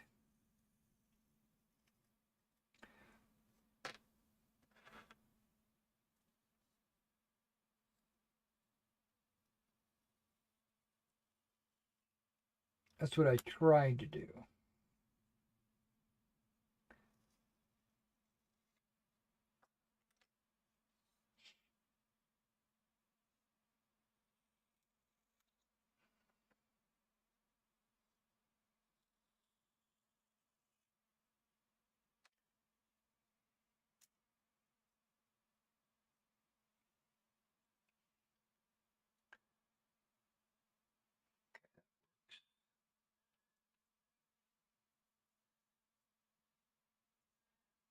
See, I've got a couple more chats. Give me a second.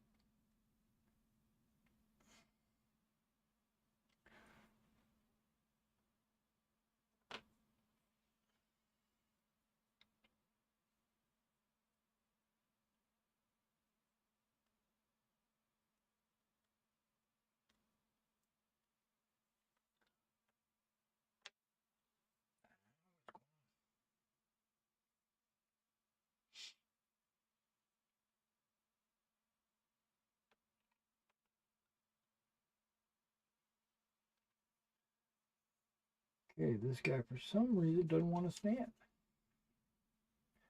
He won't stand for it.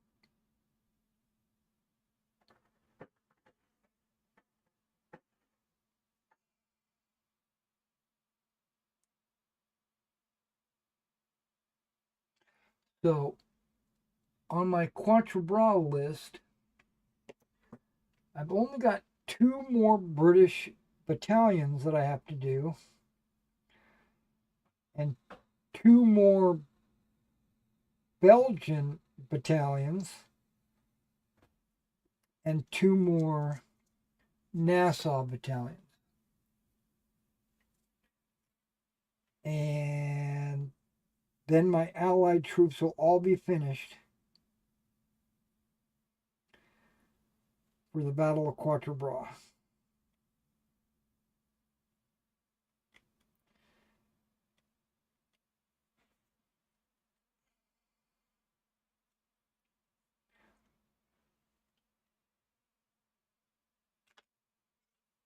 Okay, why did you fall? Why are you leaning?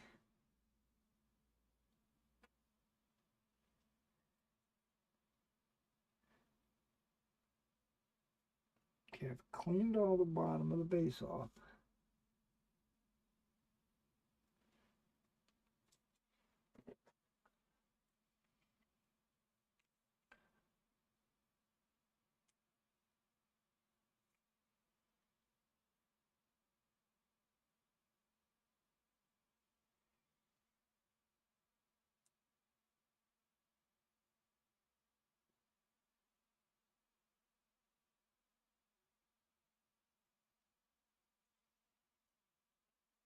Aha, there we go.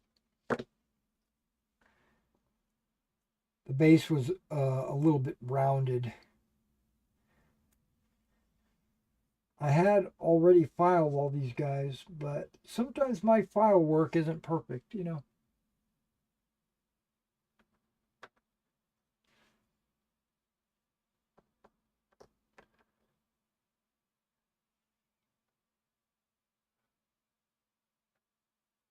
I try to get them filed down, but sometimes the weight of the figure is just to one side or the other, and it doesn't matter what the file did.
Knowing that the 28th was going to be a unique looking unit because of the stovepipes, I actually took a little bit extra time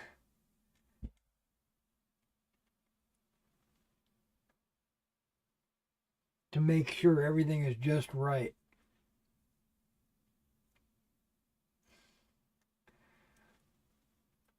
On the jackets, I painted them, and then I started painting something else, and I would notice that there would be an imperfection on the jacket, and I'd be like, oh crap, okay, let me go back. And I think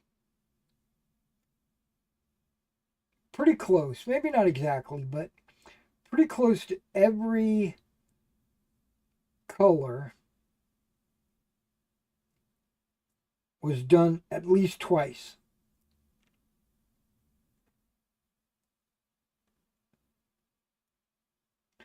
Some of them were intentionally done twice, like the pants and the greatcoats. Like I did the pants once, and then I did the greatcoats later in the painting process.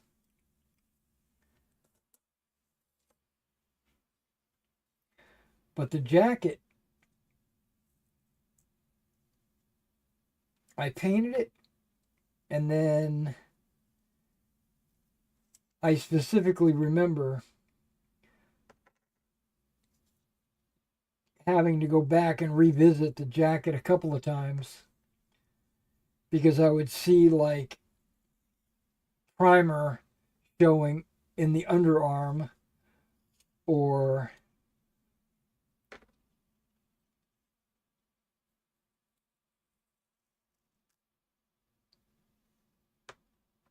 I would see the facing colors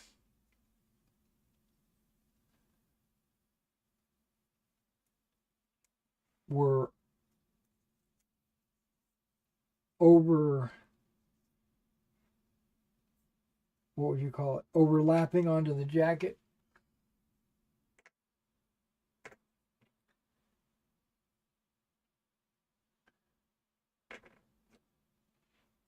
Okay, some of these guys just jump out of my hand. See, he's not going to stand. We're gonna have to get that guy fixed.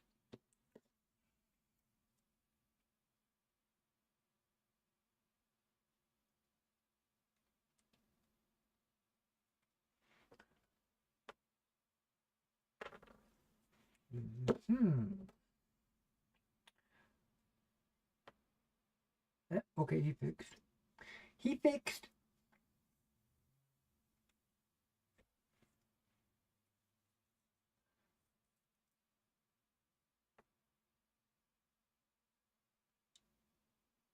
Okay, this guy wants to tilt to the left.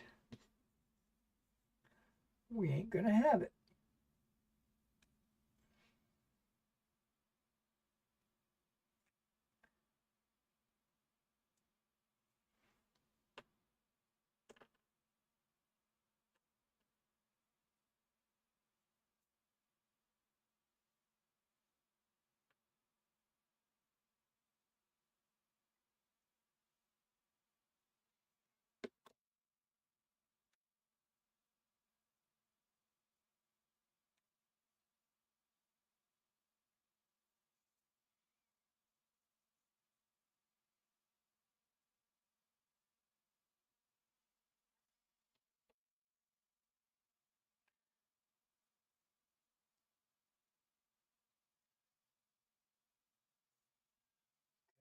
Pretty deep into the left. Whoa, okay.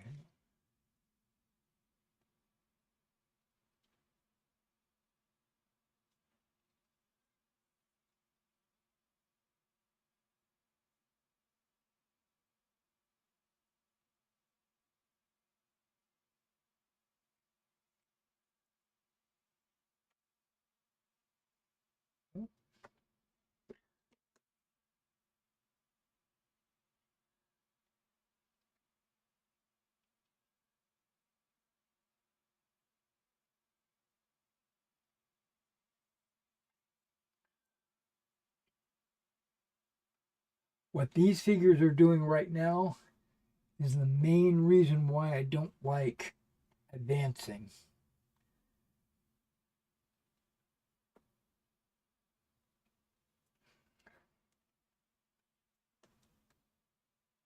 Because they lean too far forward.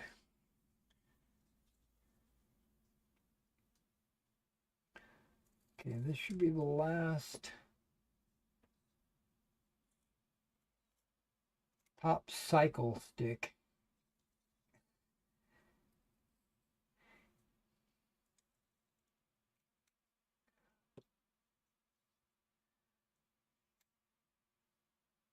Yeah, that was the guy that barely stuck on his stick. But he lasted.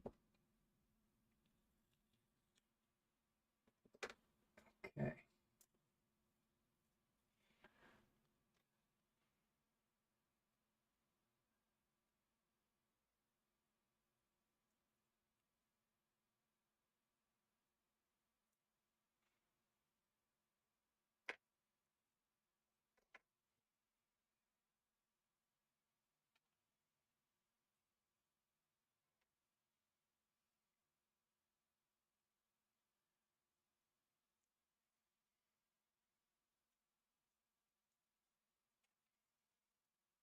Yeah, if they don't stand,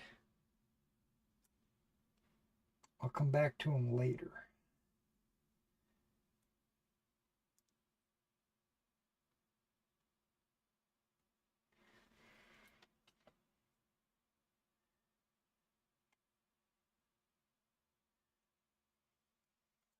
I'm actually getting kind of hungry. I didn't realize what time it was. I don't think we're really going to get to rebase anything. I think I'm just going to get these guys based up.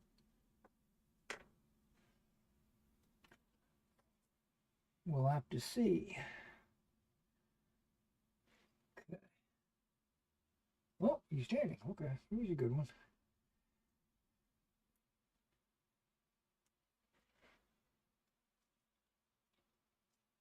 And before I stick them on their tape, I always stand them up first. But sometimes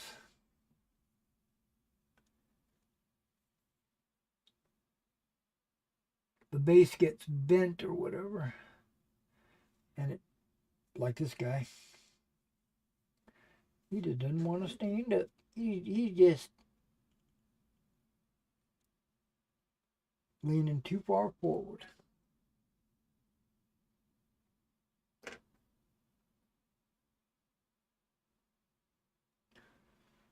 Okay, he stood there, but I didn't like how precarious it was.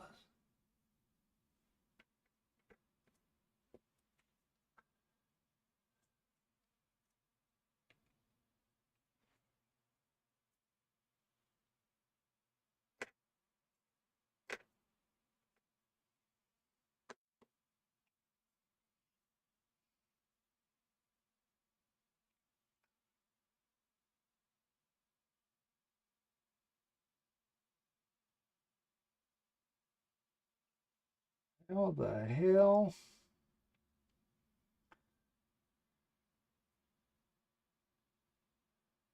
Am I going to get this guy to stand up? Ooh, he's balancing.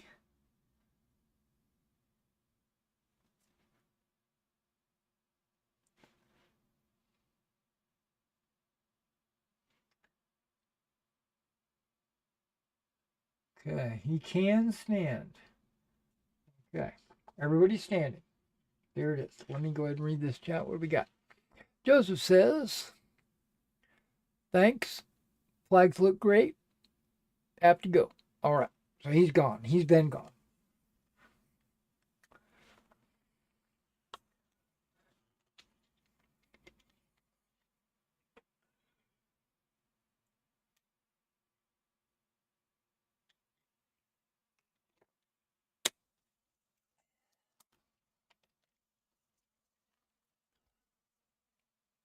All right. So here we go.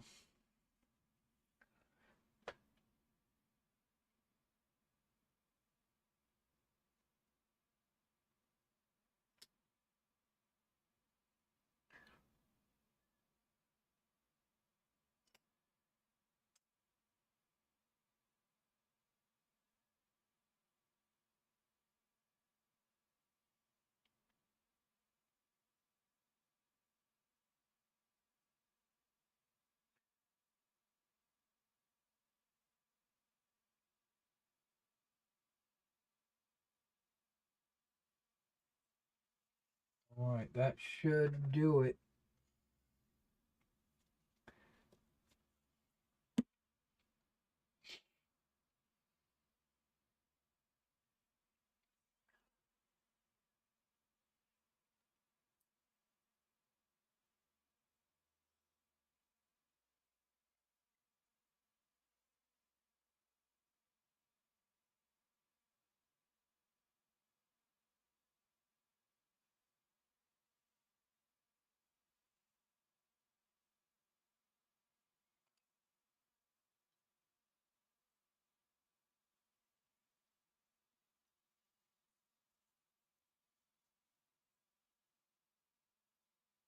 Looks like it's pretty good.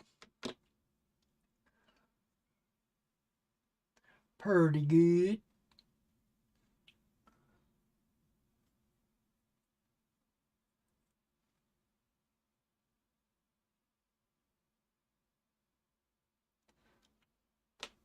All right. See how you is.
All right, that looks really good.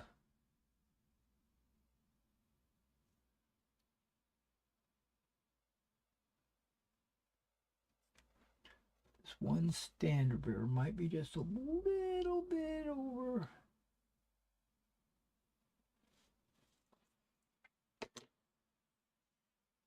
I'm at, I am a, I guess I'm too anal, and that's all right.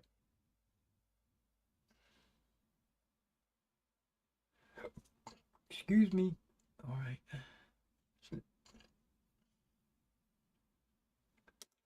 No, we.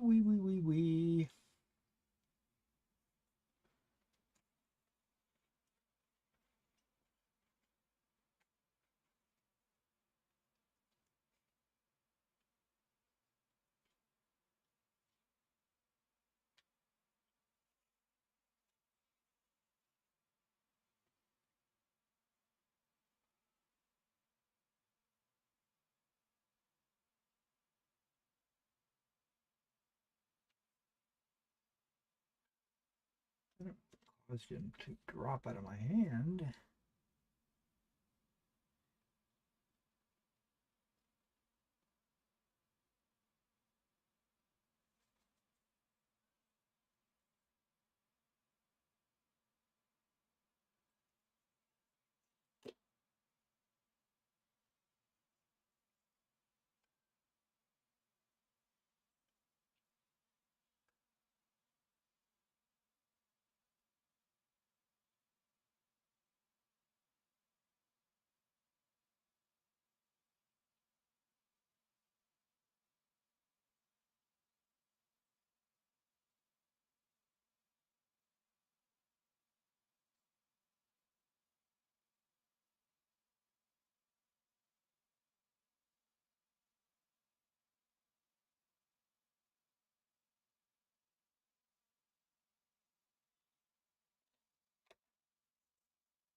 Noticing I'm putting them a little bit too tight of ranks. Back rank can come back a little bit.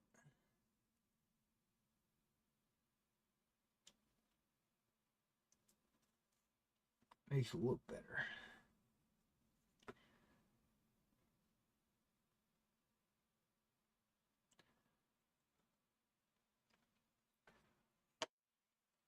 All right, now these are all line.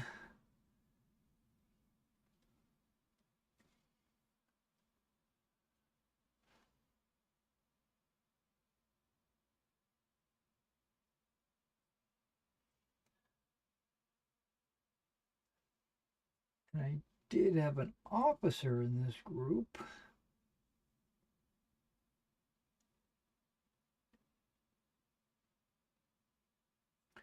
Believe it or not. He's gonna go here.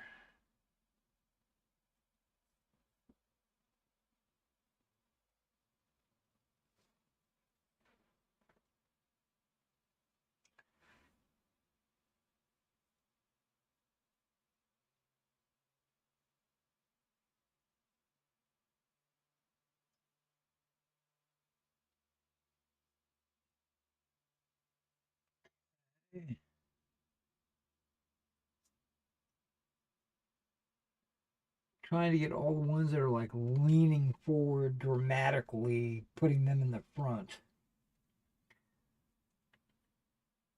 And then the ones that are just advancing, put them in the back.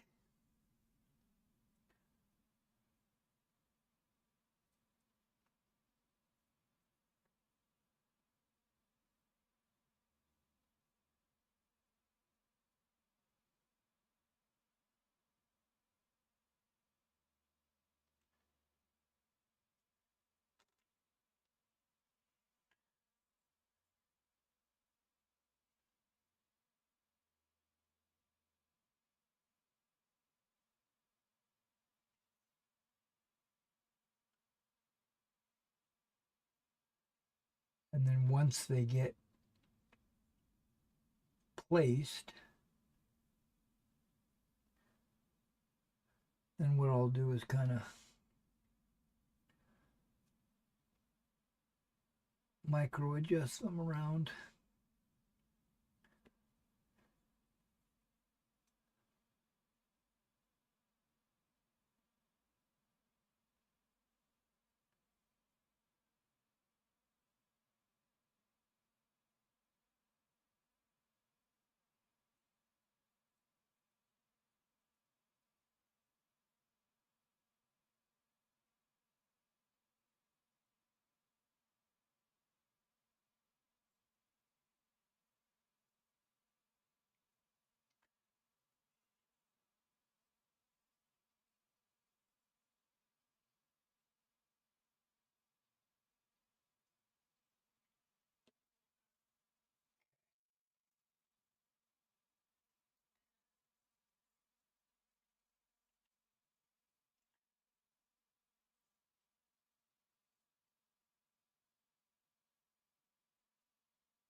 These guys look like they're a little off center.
Okay.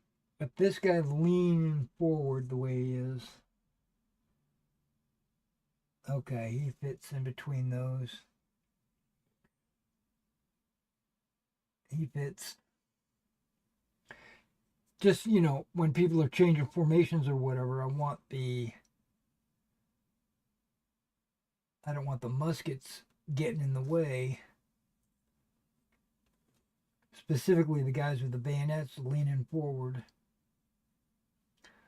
Okay, all of those match up pretty good.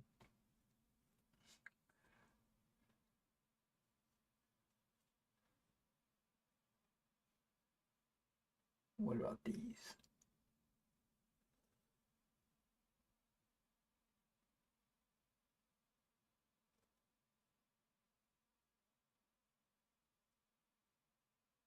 Okay, that flag was a little bit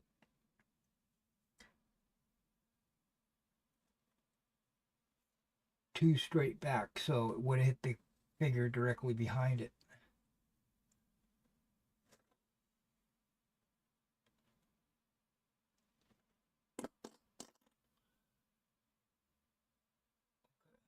That's kind of an issue right there. Okay.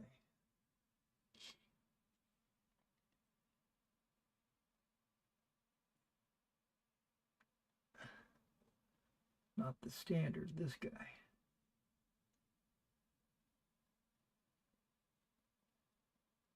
There we go. All right. So these guys have got to dry before I put their texture paste down and then put the flock on them. So that's going to be an hour or so. And I'm not going to sit here.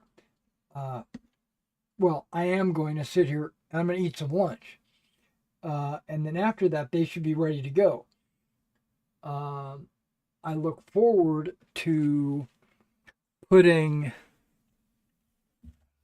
all of these flag sheets. Okay, these are all Fighting 15's flag sheets that I'm going to be putting up on. There's one GMB in there as well.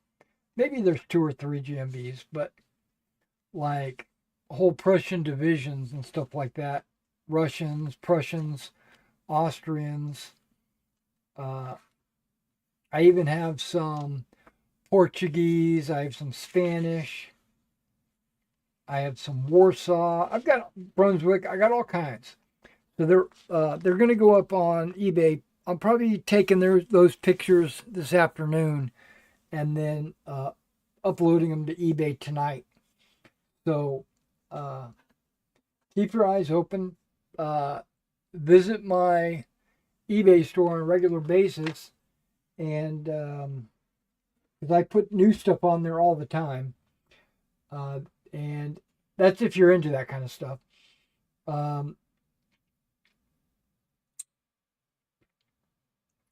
When I get these done, which hopefully will be tonight, I'll put the mud, I'll put the flock, they'll be done.